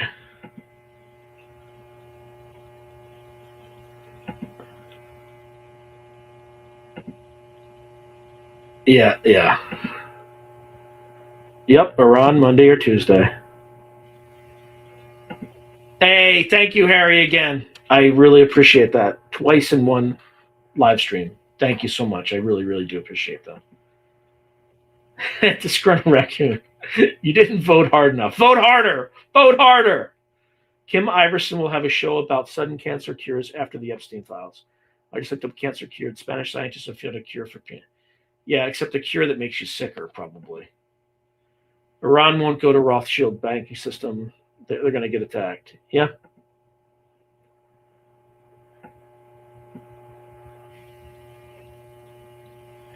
Yeah. I'm more scared that our system will collapse because of Iran, because nobody supports it. Nobody here supports it. Right? And there's a number of other things, too, that I have to talk about that doesn't make it good. I wonder if nuclear weapons will be used if Iran really F's up Israel by Israel. Yeah. Yeah, if they were to destroy like downtown Tel Aviv, which they almost did if we hadn't intervened last summer, yeah, the Israelis would have used their nukes. Julian and John is gold. Oh, yeah. I've been voting for Batman for still not Batman. Yeah, just bring a cartload of votes. Vermin Supreme for president. On second thought, maybe not. Yeah. Don't call it a system. Call it after the. Yeah, it's a facade. It's a Potemkin village. The world is a stage. Welcome to the show. Spiritual Ascension said. We have to wait 14 more years for the passive revolt to happen in the United States. Yeah, but there's going to be riots and violence, though. That's what Lynn Buchanan said. He just doesn't like talking about it on my show. Hopefully a lot of those riots have passed, but Just stay out of cities is just what I would tell you. Yeah, they're trying to replace Iranian government by I mean, you're not going to do regime change from the air. It doesn't work that way. It just doesn't. Remember shock and awe? We still had to send troops in. So if this administration thinks a bombing campaign is going to cause the Iranian people to like rise up, it's absurd. It's absurd. They don't know what the hell they're talking about. It would have been better if Hillary got into power in 2016. At least the system would have collapsed. Trump's slow collapse. Yeah, fair enough. Fair enough. Although I think Hillary's collapse would have been far more violent. We can have a felon elected president, but a felon can't. Yeah, but is he really a felon, or is he just a lawfare felon? Right? He's a lawfare felon, clearly. Yeah, I don't. Always love the word cahoots. I hope they don't ban it. Rollerball. Schwab is the filthiest, most disgusting. He's like the original Dr. Evil. He's the OG, right? Yeah, sorry I had to. I mean to the part. I'm only there where I'm talking in the German accent.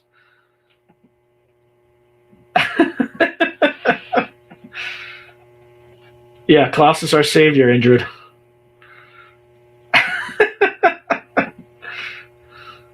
Eat the bugs and go to the 15-minute city and you will all be happy.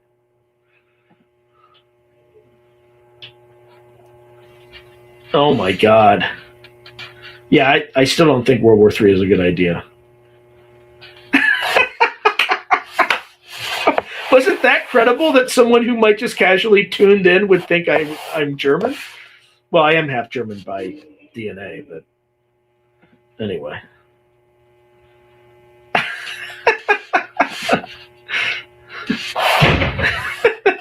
Thank you, Colonel Raccoon. Nice. I didn't know Sean had arranged for such an esteemed surprise guest. No, it won't. It will probably degrade this stream for the Klaus imitation, because that's the World Economic Forum, and we can't say anything negative about the World Economic Forum. They're the best, the greatest. They are our true betters. We don't want to ever say anything negative about the World Economic Forum. They will wipe out the masses in vast quantities with poison and gas.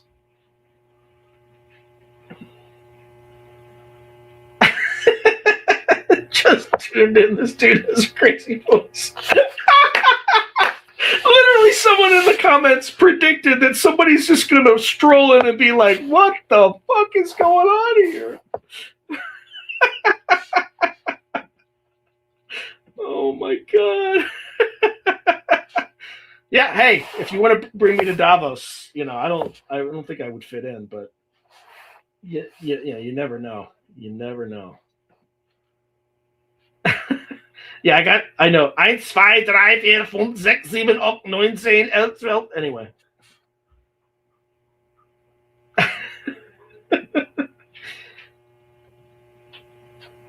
Oh, man.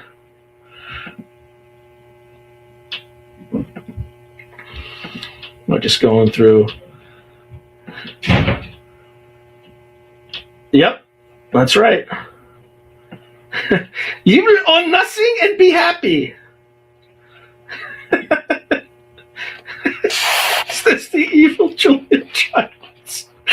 I'm glad you're still on Kill Your Egregores, especially since Kurt recommended this, because I'm not. This is not a professional operation. I'm not a professional comedian. I'm not even I'm not funny. I'm not supposed to be a funny guy. I'm glad that worked. Oh yeah, yes, a Dubuque. Ian Carroll said that Wexner talks. Yeah, he in an article, in a 1986 article, he claimed that he was possessed by Dubuque or Dubuque. Or Dybbuk. I don't know how to pronounce it. It's basically a Jewish or Hebrew demon. For some reason, I feel the need to drink right now. I don't drink. Is this a mathematic? Could be. If someone wants to pay me to, promote their product in that accent, I'd be happy to do so. I think Weed Killer would probably be the, we have the best arsenic. It will kill all the bugs, and you will be happy when it kills the bugs. As long as the bugs are not your children, which it will also kill. Yeah, it would be a good Weed Killer commercial. That is a lot of words to say. We're going to chip you.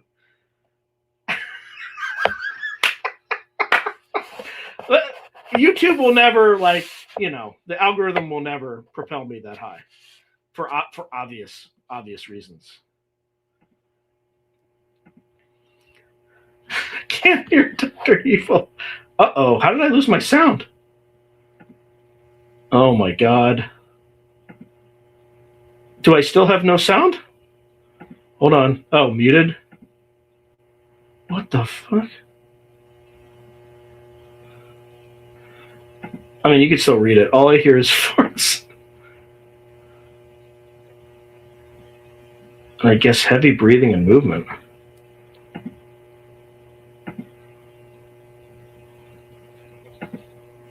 What the heck?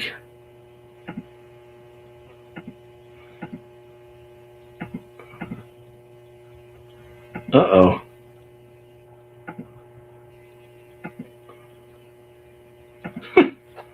I hope I wasn't just yelling into the void for too long.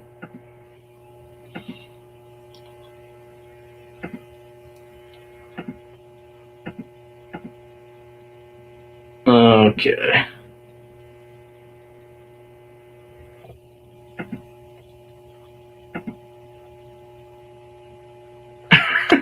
He represents the Rothschilds. How did he manage that? I don't know. That's weird. I mean, he could be lying too, but that's weird. Teal and Elon have tunnel company. Everything happens in Yeah, they're actors basically. Disgruntled Raccoon said he likely sacrificed a lot of things to Moloch to do that. I hear it's all the rage with the Rothschilds, or was it Ball? Can't remember. They got the guns, but we got the numbers. They don't have enough of anything. Well, it depends. Yep.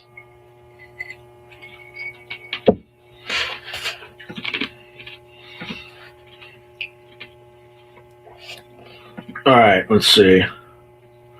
Yeah, they're definitely missing files before. It's from 1999 to 2001, where there's a disproportionately low number of files.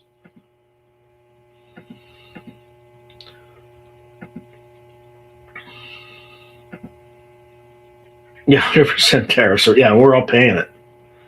How much for the bridge? $20 million. Sean sounds like the Knights of Me. I am the Knights of Me. We need a distraction on the Epstein side. Release the UFO. Yeah, that's exactly what happens. I hope Lynn Buchanan is correct that those who survive will live in a... But yeah, they will, because they're just going to... the central government is losing legitimacy faster and faster and faster. Yep. New guy. I hope my audio is back. Bubba Vanga 1996 predictions are on point. I ain't no mouse either. I'm a raccoon. Revolution. Yikes, time flies too fast. The future is only seen through a glass darkly. That's right, Tahuti 42. That's an interesting number you got there. Probably not much of a difference, though. Rocket, is that you? Scrolling, okay, blah, blah, blah. Edgar Casey, Nostradamus, Diane Warwick. Is she like the Psychic Friends Network? Something like that. Mitch, Klaus Schwab had to go back to the Legion of Doom. Yeah, he's made his performance for one night. Yeah, he is. He was the protege of Henry Kissinger. And he also has a degree from the same institution I have a degree from. So that's weird. That's weird. Okay. Do you have second sight? No, I'll predict it. I don't know if I don't know if I'll be right, but I think it's pretty obvious what's going to happen. The Sasquatch videos are on point. Yeah, they are, but nobody's watching them. So those are the worst performing videos I've done in 2 years, by the way. Not that they're bad.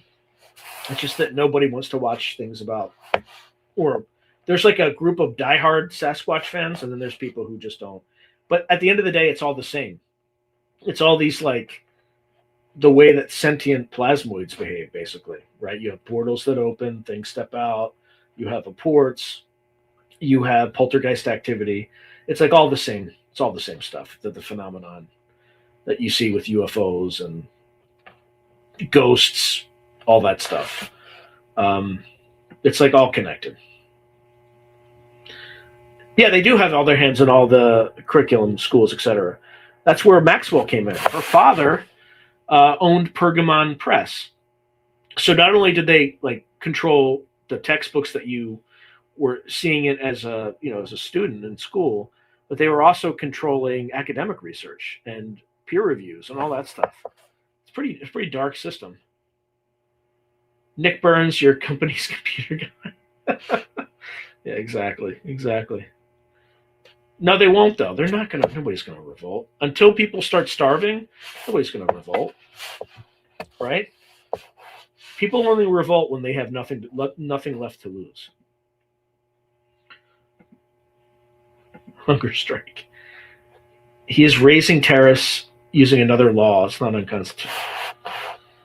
Okay, but it's also not good. Like when the Supreme Court declared that thing unconstitutional, the stock market went boop. So it kind of tells you how well those tariffs are working. Like, and then there are rumors that Lutnick, his sons, bet against the tariffs that his father recommended. So that's a whole other layer. Now people are saying it's conspiracy theory and all that stuff. I don't know. The guy's a pretty big scumbag. So like, I'm just going to assume the worst. But Barry, I need to look that up. I don't know much about his family background, but I did not see that coming. It was what I would say. Groovy was only the lure.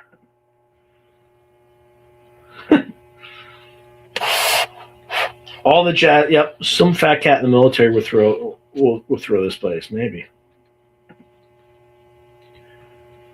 It's mostly closed astray. Discover Raccoon said, I read a few months ago that FFG predicted a market crash in Q1 2026. It would be so funny if it turned out to be true next week. That's 20%. Yeah, I could see it declining 20% if we started bombing Iran next week. Yeah, I could see a sharp decline like that. That's pretty logical.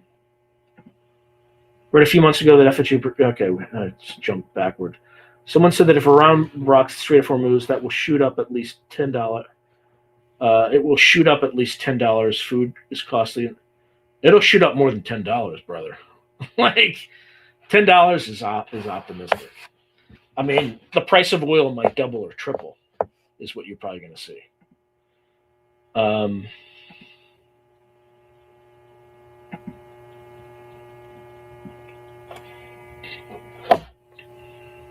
Well, that's a good theory, and there's maybe some truth to that. That's why Trump took Venezuela. Lots of oil. We have the refineries. That might be. I guarantee you they made this decision to bomb Iran like a year ago or earlier. Because I was there when they decided to. I was in the army when they decided to invade Iraq. And in February 2002, I was put on stop loss because I had like some military intelligence designations. I had no training. And I couldn't leave the military. Like they just froze me in place. So I knew in February of 2002 that we were going to invade Iraq. And then sure enough, in March 2003, over a year later, we did.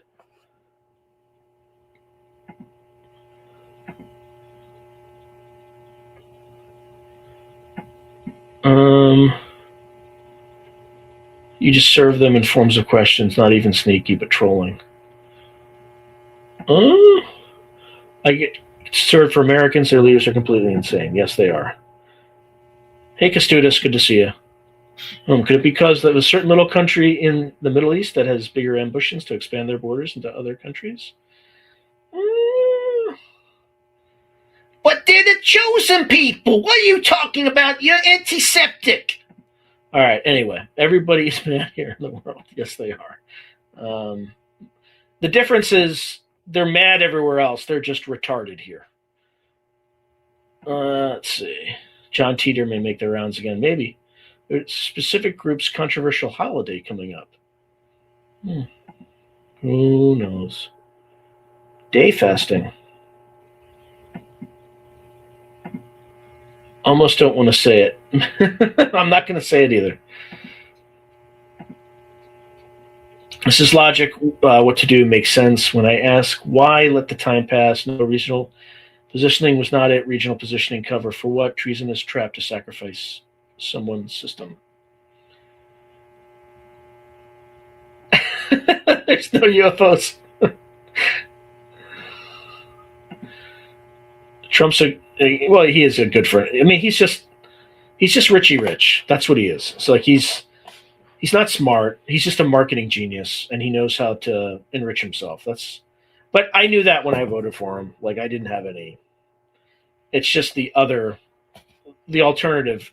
The alternative was like war with Russia a year ago. Like if we had voted for the other side, we would be at war with Russia, and then, so that we can kill as many white men as possible in the killing fields of Ukraine. Let's see. When the war starts, the economy will collapse. The economy's not going to collapse, but it will be really bad. Basically, a dozen orgs including nations, run parallel long-term ops to their end and often piggyback and all that. Yeah, that's probably right. No, it's a system. It's just the system above this system is very well ordered. They plan in 100 years. Just look at the Club of Rome. There's a document. It's called The Limits to Growth. It was written in 1972. Just read that and you'll figure it out. You'll figure out what's going on. There is a system above the system that controls all this stuff. I don't know for sure, but I would say 85%. I'm 85% certain that's the case. Okay, so it'll trick all the smart people into self-pruning nations and frankly, possibly, ultimately themselves, because I just don't care anymore. I find it. Yeah, it will trick people into self-pruning for sure.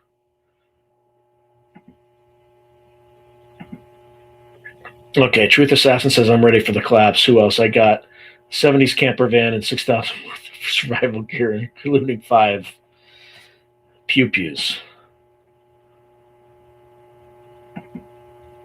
Okay, Ned from Wales is deeply disturbed after reading emails and wonders what's the point of anything.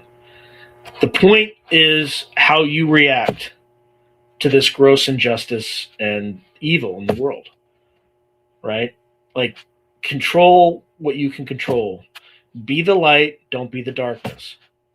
And that's all you can do. All you can do is control what your actions are. And you're going to see some... I mean, we're seeing some diabolical stuff, and just don't descend to that level. Right? There is a life after this one, and we might not all survive this, but just live your life as if there's one beyond, and you'll be fine. Enjoy the experience. Make the most of the experience. 0, nil chaos. Perhaps best distortion is self-induced hubris when it comes to perspective. Maybe. I would take the Sukhoi, Kastudis. The F-35 is a hangar queen. Like it's like spends more time in the getting maintenance than it does actually in the air. Okay. Iliad saying basically anyone's shoes you put on will see through their eyes, their goals and strategies revealed. And eventually, if you wear everyone's mental shoes, you will see everything what they don't see. That's a good perspective. All right. I mean, Islam will give up nukes and be nice, or anyone really who has nukes. Well, the Islamic regimes don't have them either, or they don't have them because we've prevented them from having them. Okay. Epstein class plus signal intelligence equals misery. Let's focus on reality, which is once someone gets big weapons, they don't give them up, period. And second, nukes or so. Yesterday, they faked making wonders. That's not true. That's the South Africans gave up their nukes. I mean, that's people do. We'll do, and same thing with Ukraine. Ukraine gave up its nukes. So there are real world examples where people don't have nukes. Hey, Riders DG says, hello, Sean. Hope you and family are doing great. God bless to all. All right, I gotta get through these faster so I can actually say what's going to happen. Military released TDC to civilians via garages. Now they fear tech out of garages. They should. What you learn from studying history is that men learn nothing from history. Correct, Tahuti. I think we're past nukes matter only now. Well, there's other things that they have that are probably worse than nukes, like neutron bombs, and which are supposed to be technically illegal, but they still have them, and weather weapons.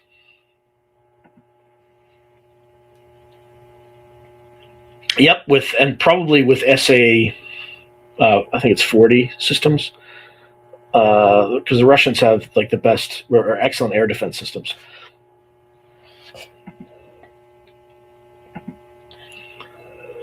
What if, like Iran, they already have AI. They all have AI. Mamdani. Well, Mamdani's going to destroy New York. There's no doubt about it, but who cares? When Trump's new 15%, Trump's a retard. That's my thoughts. The market is going to decline in result to it. Keep in mind that Lutnick is like advising him. So, do we trust Lutnick? Does he have any bone of integrity in his body? No. Lutnick's going to recommend things that benefit Lutnick. Full stop. Chinese radars can see F-35s. Yeah, probably. Like Russia will blow America out of the water. No. No. Russia will not blow America out of the water. Iliad, an advanced AI or Iraq or some rando in a tent there. This would be a joke now. Well, it's the most potent reality. Yeah, but the thing is with AI, nuclear weapons are still very hard to acquire because they require cyclotrons to spin highly pure U-235. So even with AI, the little guy can never get a nuke unless they somehow are able to procure highly enriched U-235. That's the key barrier to like somebody just making a suitcase nuke on their own. Let's see.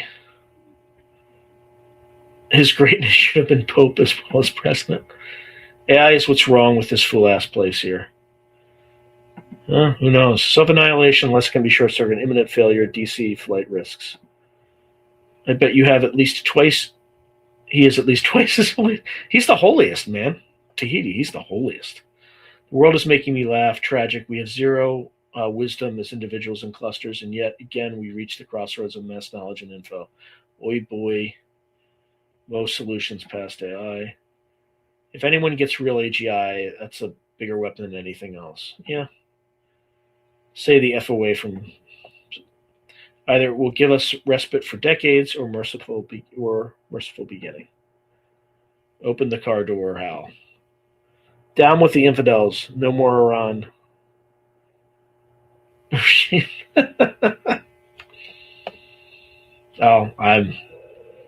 Anyone here is free to grab a rifle and shoulder the burden of empire. I've already done that, and I'm not doing that anymore. I'll be the first round of water. Moderators are tough here. What? Can't type half the words. Really? Yeah, I don't have moderators, so that's YouTube directly that's doing that. If you're getting censored, I mean, I got censored, which was absurd. God, what's with this defeatist attitude? I don't know. I think there's opportunity because our entire elite class is going to get wiped. I think that's lots of opportunity. What do I mean? I mean, patch one hole, 1 billion will form, roads, routes, and borders change, all now fleeting in Sudoku. When is the mod squad? I have no idea. Truth Assassin CarumTube just did an update earlier this week, and tons of words have been censored a lot. Drone swarms sucked into jet engines. So, yeah, that's correct. Tis the rhymes. We are not a sane species, so expect insane things, even if we all reach goals, and never win. What kind of times are these? These are interesting times. That's the time to use it. Some channels can censor words and do, but I do have trigger words that I put in there so that YouTube doesn't demonetize me. So like the N word, like variants of the N word, if you put any of that in then it definitely won't let you say it. So maybe it's what I put as the I do have filter words. So, but there isn't like an active mod taking things down. If somebody wants to test, if they write the N word and just see what happens and see if that filter takes it out, it should. In theory, it should. But okay, so Truth Assassin said, I bet you didn't know Donald is related to the royal family. That's why he wants Canada. Makes sense. The royals wouldn't let China take Canada. I have to spell it. Yeah, that's true. That's true. That's going to happen. It won't send it. Interesting. Boom, boom.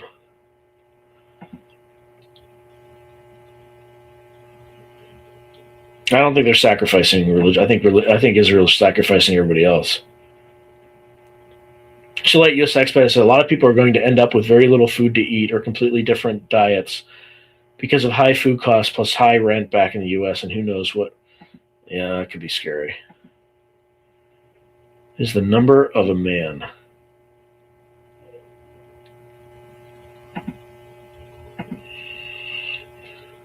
Wait, Kerp. Custodus is Kerp here? Or did I just say Kerp? Order 6, yeah. Thank you, Carl Garrison. So no, I didn't. I didn't get a hold of Trussell. I texted him, just introducing myself. But I have to text him again. I just don't want to be too creepy.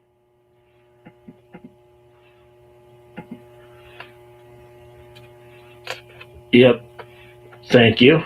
Many beings who are here on Project Angelic Human on Source behalf have been talking about Iran getting nuked for years. Let's see. Thousands of floating ball bearings occupy the flight perimeter. Yeah, Cult of Baal. Cobal. I now remember that robot art just gathering its oil endlessly sums it up. Let's see.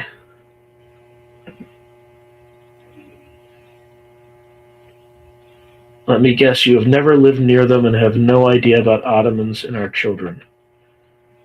Near who? The Ottomans are, like the Ottoman Empire, the Turks. Let's see, the Vatican, Templar, and Zionists are in the nutty list. Only Abaddon holds the key to the bottomless pit. That's I think it's like the angel of destruction, Tahuti, I think. Or it's a demon. Or both. All you need is just a taste of it. Hey, John Smythe. Good evening. Little bottle of my shaving kit. Ukraine bombed another pipeline to Hungary. Oh my God. War with Iran. Look here. Don't leave up. Yep. Wag the dog. Let me guess. Kings of the world want the key. I'm sure it's to let someone out and not slave. Yeah, they want to point us to AI. Yeah, I know. I'm going to get the predictions as soon as I get through these comments. Frankists I mean, picturing it, kings and queens relinquish power to a being they believe in brings them power. If it showed up and said, hand it over. Probably synthetic intelligence, yep. Sabbatean Frankists. Yeah. Be funny if Cabal has bunkers, secret ones built and found, and they all get doxxed by orbs. That would be pretty awesome. That would be pretty awesome. Let's see. Solite USX Pat saying I'm playing around with chatbot instead of saying our greatest ally. You could say the desert homies. Yeah, that's true. Okay. The Mishlove impression by Kerp was amazing. Is it all about oil, Venezuela, Iran? I think it's all about depopulation. I think all this other stuff is smokescreen. I think they're just trying to depopulate the world. Had my Social Security garnished for a few years. It made me a bit of a heart. Whoa. They can garnish your Social Security card? Oh, your actual Social Security. Good Lord. I was in trouble with IRS for a mistake they made. Yep, it took me 4 months to fix. That's fast, actually. That's much faster. Usually people take years. Purim starts March 2nd.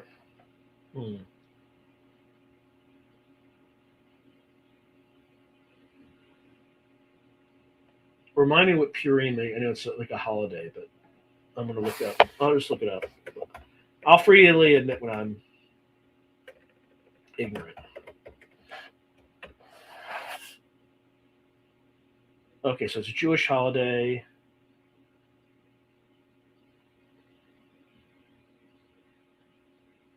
It's in the Book of Esther. Oh, that's kind of on the nose.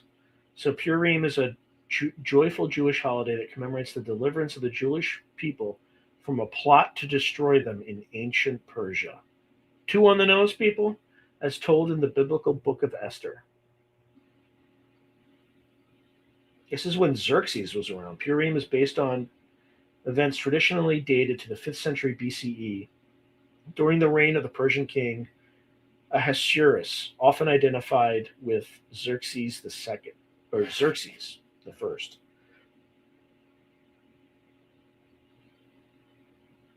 Oh boy. It celebrates the defeat of evil. So maybe they think it'll be over by then. I don't know.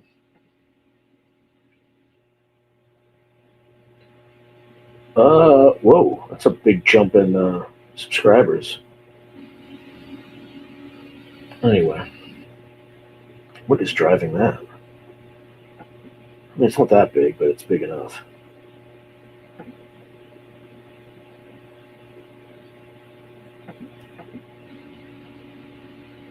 Well, it's definitely not this live stream, so. But lots of views tonight. Very, very, very weird. Now I lost my place. What's it? Oh, brother. I'm just trying to find where I left off. All right, ain't that? Here we go. I found it. All right. After Iran, Turkey is next. Hoo-hoo. Maybe. Anyway. Yeah, he lost his... Yeah, Blue Crayon says John Greenwald Jr. on X said he lost his Black Vault data. It was... Oh, good. I know, that would freak me out, too. Yeah, maybe he is Illuminati. Who knows? Not really happy, but kind of happy. The top is corrupt. The presumption of innocence is an oxy. Yeah, that's right. Astrolab. When Q said pain, we thought he meant the 1%, not us. Okay. Yeah. Yeah, the Goblin controls Trump. By the way, I call that guy the Goblin because he's just a goblin. Spiritual ascension, he's not a felon. The other party engaged in, I mean, technically, yes, but the other party engaged in ridiculous lawfare.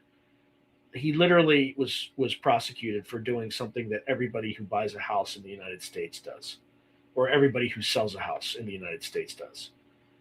So, like, yeah, he's just targeted. Not that I'm saying he's a good guy. I'm just, yeah, war is definitely coming. I follow many German streamers. Very strange. I love with positive. Right, positive. Oh my God. Do you have the best roundup? I can't say. Yeah. Only got muted when you played the mini Dr. Evil. Oh, okay. It probably wasn't on then.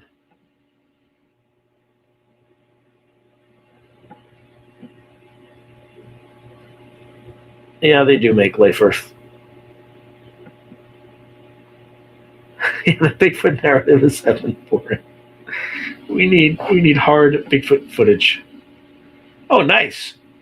John Kurtz said he saw a UFO last night in Phoenix.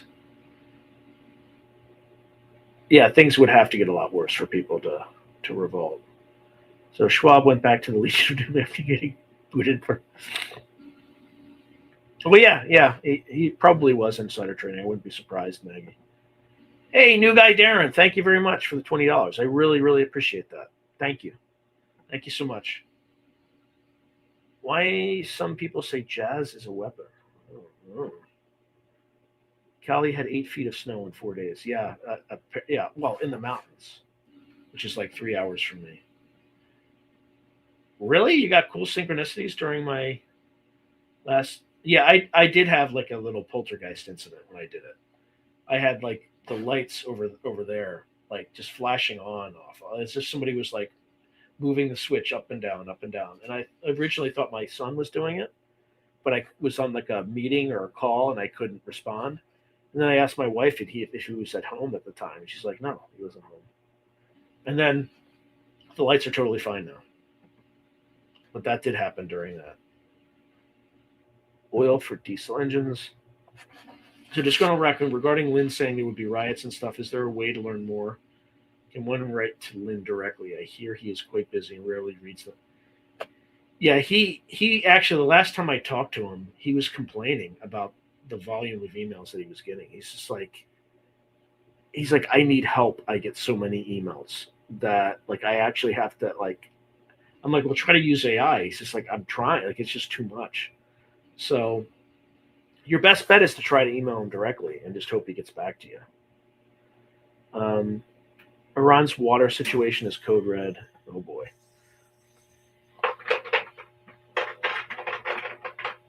Okay, so Nick Riviera, PhD.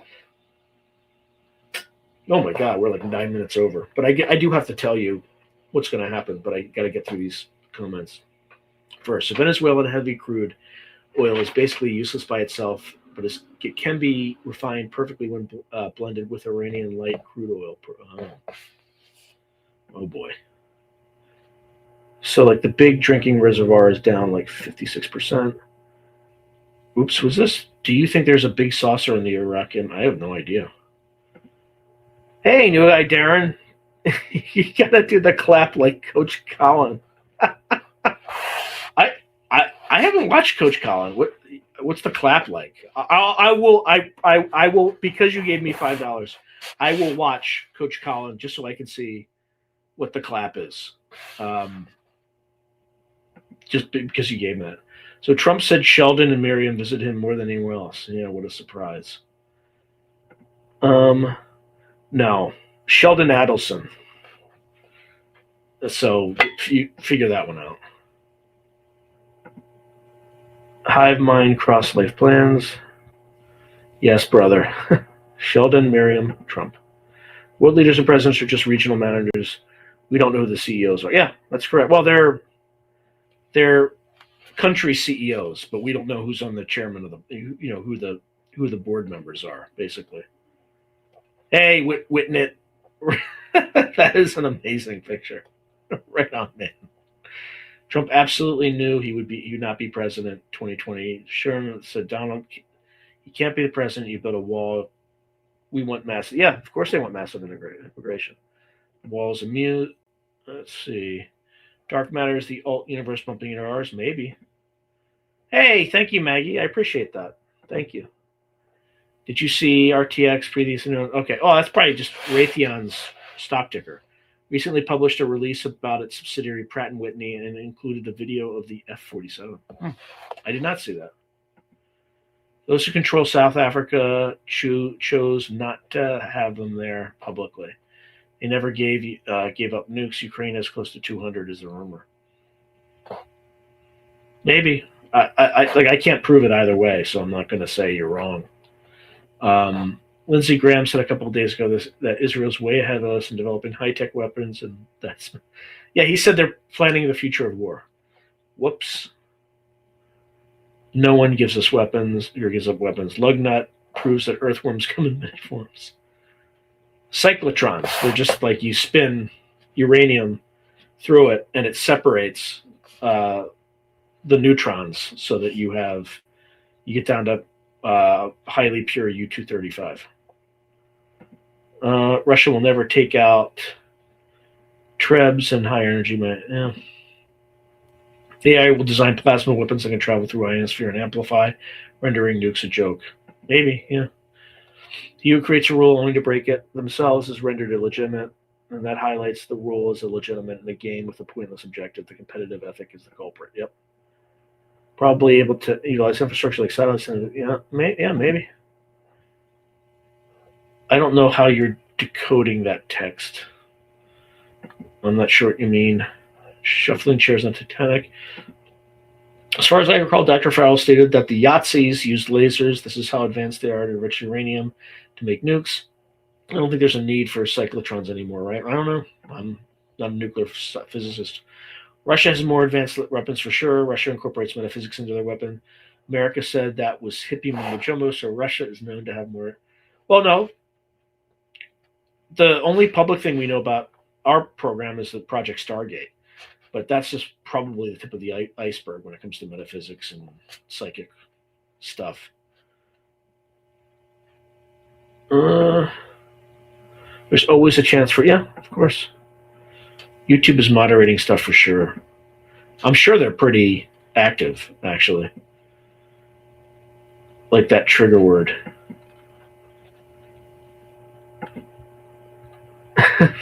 Did somebody try it?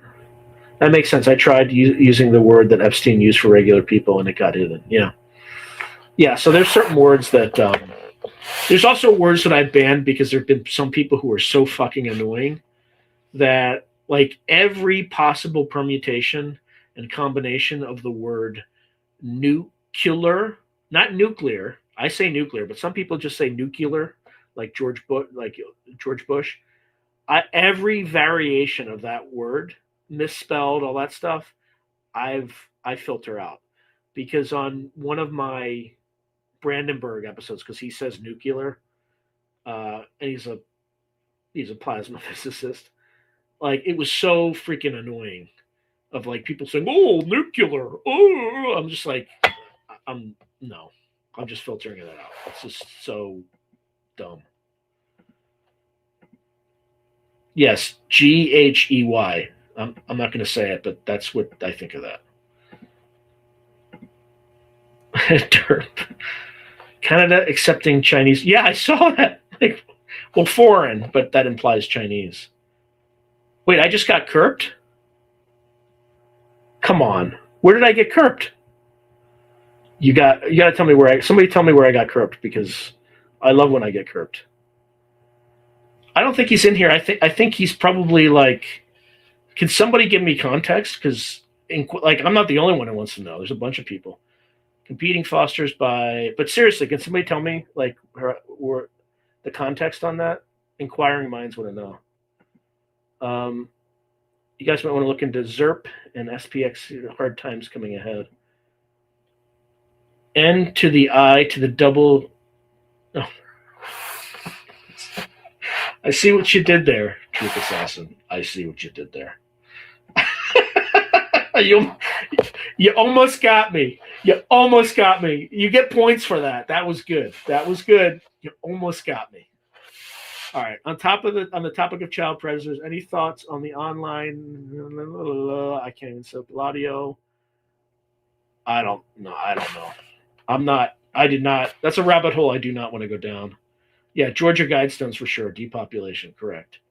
Give me control of a nation's groupthink, and I care not how the group feel. Yep. Zoological Carpet says,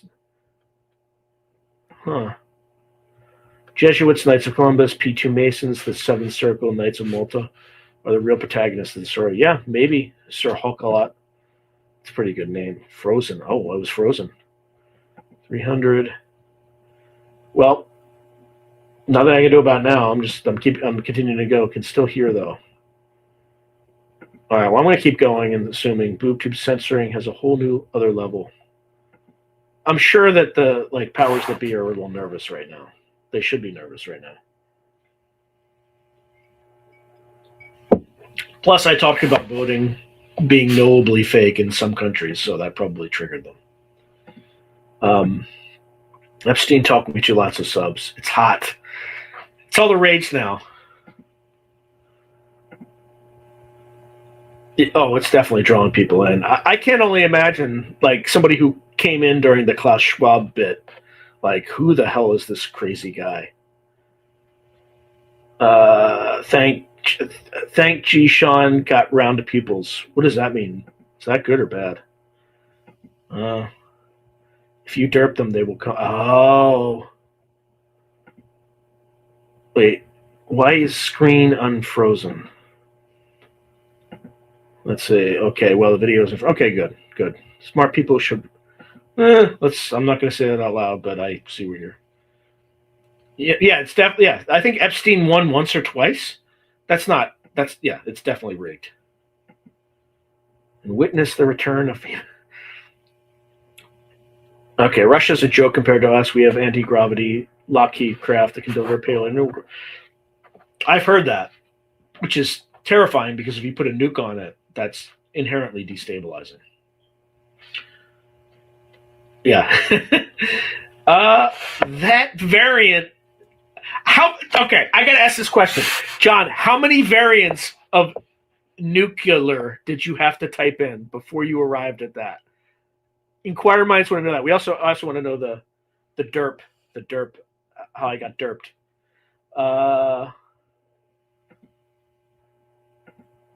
Comments trap. Okay, all right. What's going to happen? God, it's good Lord, it's 9:19, and my stupid camera has decided to turn itself on and be its AI self. Now I gotta correct it. Son of a bitch.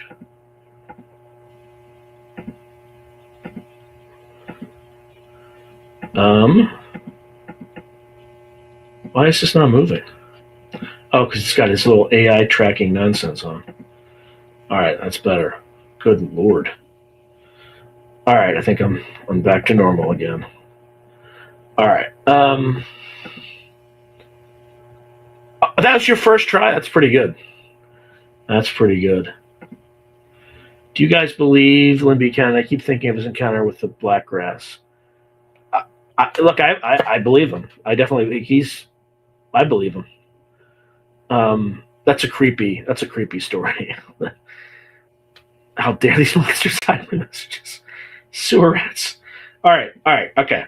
What's going to happen with Iran? So this is stream of consciousness. I did not do any deep analysis, but here's the problem. The question you have to ask yourself are, what are the vital U.S. national interests in bombing Iran? Okay? And one might argue that it's nuclear nonproliferation. It's no longer really an energy security thing, although it does matter. So there's a component of energy security. However, by attacking them, you would make it even worse, because Iran would not only respond by blocking the Strait of Hormuz, but they would also likely target Saudi oil infrastructure and maybe Kuwaiti oil infrastructure, and cause oil prices to spike globally. So that's not good. The second area where the United States might have a vital national interest is in nuclear nonproliferation, right? Having fewer nuclear armed states is key. But there's a easier way to do that, or maybe not easier way, but there's a more obvious way to do that. Rather than bludgeoning Iran, you just turn to Israel and say, bro, you got to give up your nuclear weapons because that'll make the Middle East more stable. And maybe you give them a guarantee that we'll send troops to defend you if the Arabs try to destroy you. But like, that mad dog country should not have nuclear weapons. I mean, have you ever heard of the Samson option? Right? If they're on the verge of getting destroyed, they literally have a contingency where they just nuke everybody. So, like, it's not a serious. I mean, it's serious, but it's just like, that's an inherent kind of mad dog sort of mindset that they should be nowhere near nuclear weapons. Nuclear. I don't even know. Has anybody tried to get one through and like my weird spellings? Yeah, no one's. Yeah, you're gonna get it if you put a K in front of it. I didn't think of that. I guess that's what happens when you worship a demon. Yeah. Anyway, given those two things, we have no vital national interest in attacking Iran. In fact, it would make things even worse if we did. So, the second thing is, what are we trying to accomplish? Are we trying to destroy their nuclear program? Well, Trump told us all that he destroyed it, which is obviously he did not, because he did not attack the hundreds of targets that you would have to attack that in order to achieve that goal. So, it's to protect Israel's interest, Iraq, Syria, Lebanon. Yeah, you're correct. But I'm trying to be charitable and just say, well, what is in the vital U.S. national interest? And defending Israel is not a vital national interest. It's not. It's like it's just not correct, right? Hold on, what is this? Yeah,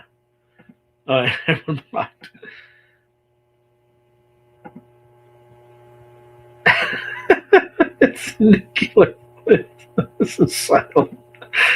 How's the way they have muted the juice emoji?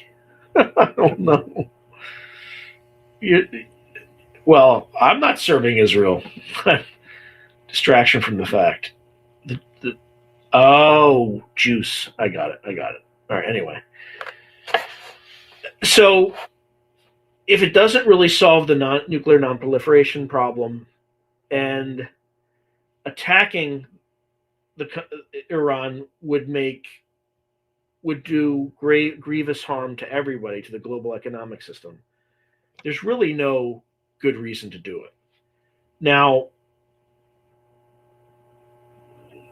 one, let's say that someone misguided thinks that we can get rid of their nuclear program. Well, that would require a comprehensive bombing campaign that never ended. We would literally just be, at any time we thought the Iranians were trying to reconstitute the program, we would just randomly bomb it. So that would require probably a 2-decade-long commitment where we just constantly have aircraft carriers stationed off of Iran, and we're bombing it whenever we can. Now, because Trump said that he destroyed their nuclear program, he can't publicly say that anymore as the goal. So the goal that they've been saying is they're pulling out this Iranian loyalty, cosplay fucking king, Pahlavi or whatever. He's just some fruit with a cape, okay? And so I guess we're not even going to try democracy this time. We're just going to bring back the king, right? So let's say what they're saying is regime change. Let's say that's what they're going with, okay? You're not changing a regime with an aerial bombardment campaign. That's never worked. You have to go in with soldiers to get there. So unless they're going to sell it as like we bomb it and they'll do some sort of false flag where they kill some Americans somewhere where we demand blood and then have to go into Iran. But would we win? I mean, could we conquer Iran? Sure. But then we would be there forever and U.S. soldiers would be losing their lives constantly, and it would basically bankrupt the United States as a serious world power. So there's no upside to this. So I don't know why. I really don't I don't. So Brandon Barker saying, not a Jew who is obsessed and has been obsessed with Iran for years and years. Compromise given him the chance. Yeah, that's what it feels like is going on in the background.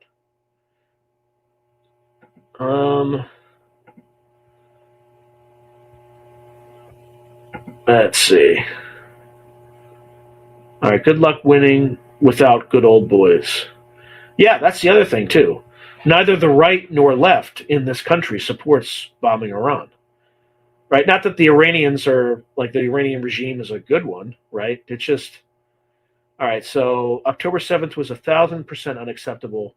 The war where missiles hit the Holy Land is unacceptable.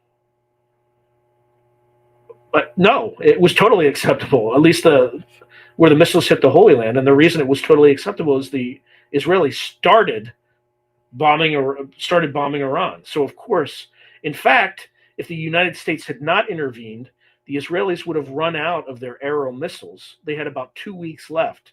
And if we hadn't intervened, the Iranians would have destroyed Tel Aviv. That's why we intervened and came up with some bullshit excuse that we destroyed their nuclear program. Now, October 7th was 100. Yeah, I agree. That was unacceptable. But that was Hamas. That wasn't women and children. Right? Whenever the U.S. fought somebody, we went after ISIS. We didn't go after women and children. We didn't shoot women and children. We didn't shoot medics and stuff like that. We didn't, completely level towns and stuff like that. And even, and when we fought terrorists, we actually defeated them. Israel's still fighting people. They have tanks. They have aircraft. They have the most advanced technology in the world, and they still can't defeat a bunch of sheep, goat fuckers with AK-47s. What does that tell you? Hey, Randall Mars. All right, the American oligarchy, dislike Russia and have for a long time, is an OG. He's definitely an OG czar. A zoological carpet. Greetings made in Chad. What about Israel saying Turkey is next target? I think that's hilarious because the Turks would fuck up Israel. Like, the Turks don't mess around, man. My wife's uncle was, I think he was, somebody he knew was in the Korean War. He was, he was in the Korean, he was in the Korean War, I think. I can't remember this. I just remember that in the Turkish sector, when they went to visit the Turkish sector, they just had piles of North Korean heads. Like, the Turks don't mess around. Like, it would not go well for Israel if they got into a war. And by the way, Turkey's a member of NATO, putatively. So that would be funny. That would be hilarious to watch because we would have to come in and bail out the Israelis. Let's see. Why were they not ready? Yeah, that's a good question. Why were they not ready? The most sophisticated human intelligence apparatus in the world, so sophisticated that they hold the entire U.S. government under compromise, and they didn't see October 7th coming. They let October 7th happen. Mistral, I'm not touching that, but fair point. Okay. All right. Is the Hez to the Bola are both? Well, they did do a pretty amazing. Like, Mossad did a pretty amazing operation where they took out a huge number of Hezbollah people. Right. Don't hate the player. Hate the game. Let's see. Yeah, I'm outsmarting your petty AI bots. Why no one said roll out that belt? Okay, locked and loaded, be on alert. Yeah, I don't think they would touch Turkey either. That would be suicidal. Ultralights evaded the. Yeah. I need prayer so bad, my friends. Well, regardless of what you need prayer for, everyone pray. Pray for Yeshua. No judgment. Thank you so much. I can't pronounce I can only pronounce aspects of it, but everyone pray for the why. People are going through some dark times right now, and prayers help your neighbor. Anyway, so what's going to happen? So we know that there's no vital U.S. national interest in this. We're going to waste a lot of blood and treasure. All the benefits are going to accrue to Israel. That's not a judgment. That's just a fact. And then we're going to have to reap what the consequences are. And here's the other problem. We've expended a ton of ammunition in the Ukraine war to the point where we have shortages. Also, a lot of these newer weapons have rare earth metals. And we only have one rare earth metal mine that I know of in the United States. It's the old molybdenum company mine in California, which is like Southern California. I've actually been there because I wrote a short novella based on that thing. Thank you, Randall. Amen. I didn't see the thanks. But yeah, please do pray. And whatever God you pray to. It's all about good vibes. It's about moving that probability distribution in a positive direction. And so we rise and serve justice on behalf of the innocent, and so it is. Where was I going with this? So even if we wanted to be there and destroy their nuclear program, we have limited time, because we don't have enough rare earth to put in the electronics of these missiles. That China has most of the rare earth metals. So you can imagine if this thing kind of gets going, the Chinese are going to be, especially the Russians. If I were the Russians, I would be providing Iran with satellite intelligence out the wazoo, given what we did to the Russians when they first invaded Ukraine. Like, we did things that you would not believe in terms of, and it got lots of Russian boys killed who didn't even get a chance to fight. And look, war is war, but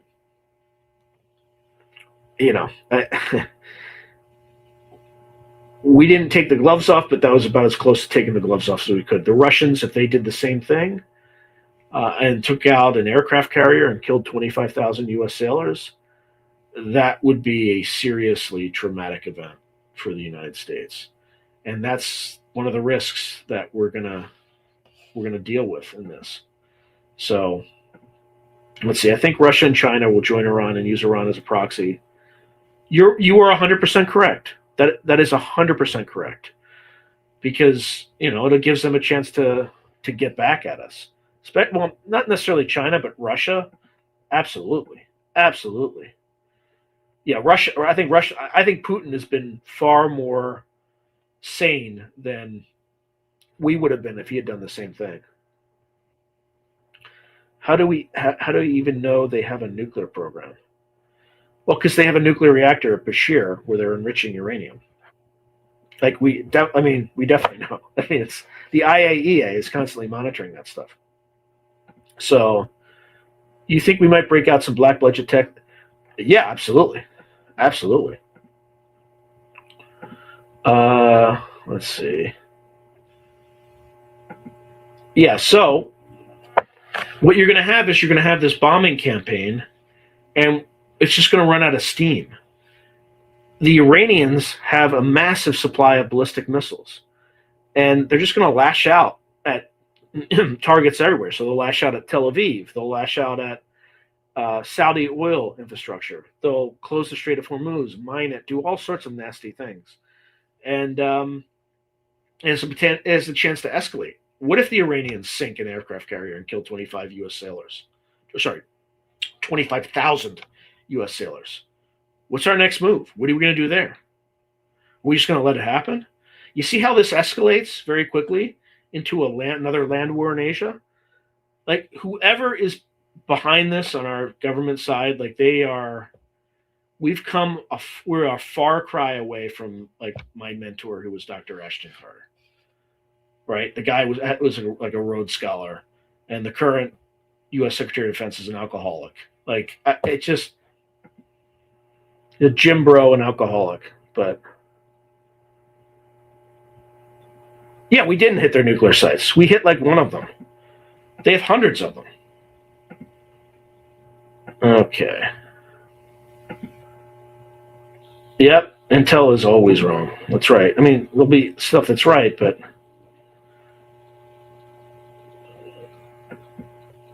okay. A U.S. Navy aircraft carrier typically hosts between 5,000 and 6 when fully deployed. But yeah, I forget where I read that. I read it was like 25,000. Maybe it's the entire carrier group. But even if you sank a carrier and killed 5,000 sailors a day, that would still be almost as much as we lost in the entire Iraq and Afghan wars combined.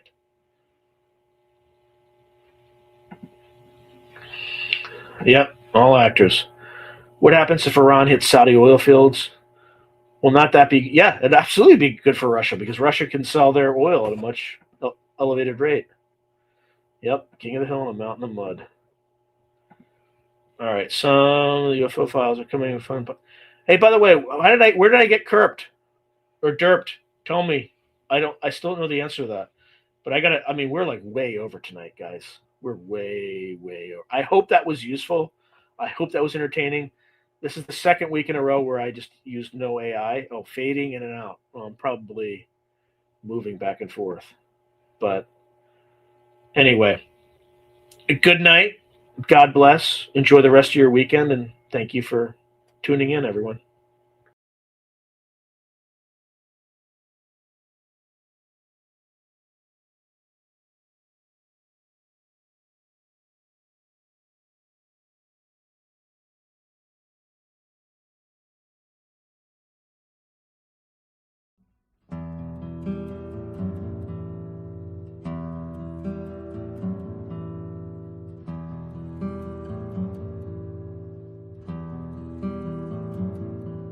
She's dancing in the field, and the sun is in her eyes. Thousands are one in her eyes. So she stumbles through the field.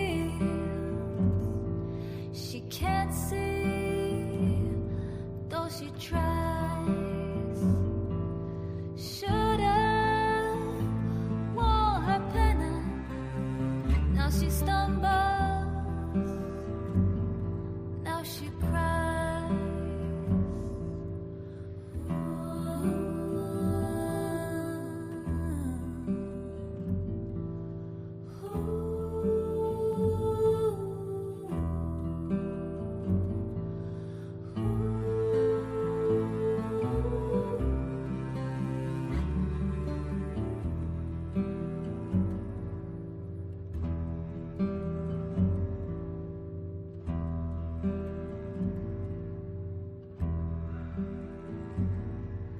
Her skin's red and it burns, and the fields go on for miles. Life sucks you dry. She wonders why.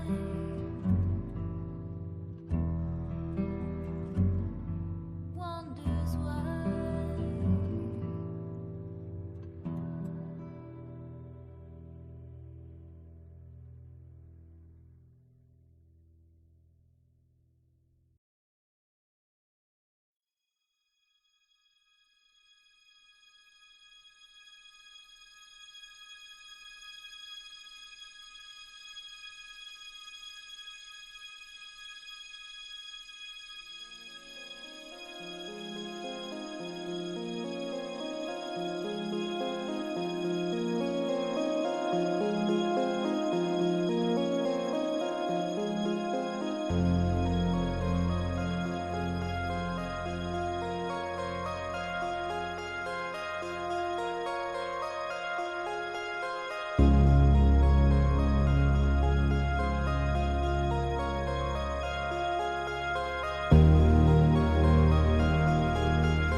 sun is in her eyes. Thousands are one in her eyes. So she stumbles through the fields. She can't see, though she tries. Should have worn her pennant. Now she stumbles. Now she cries.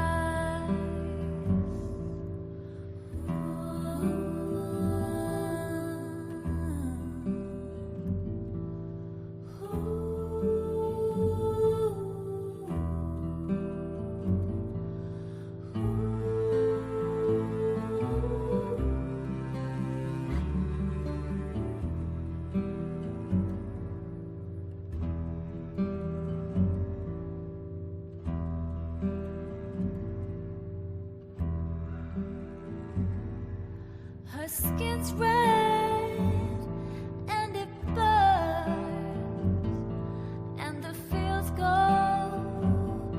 on for miles. Life sucks you dry. She wonders why.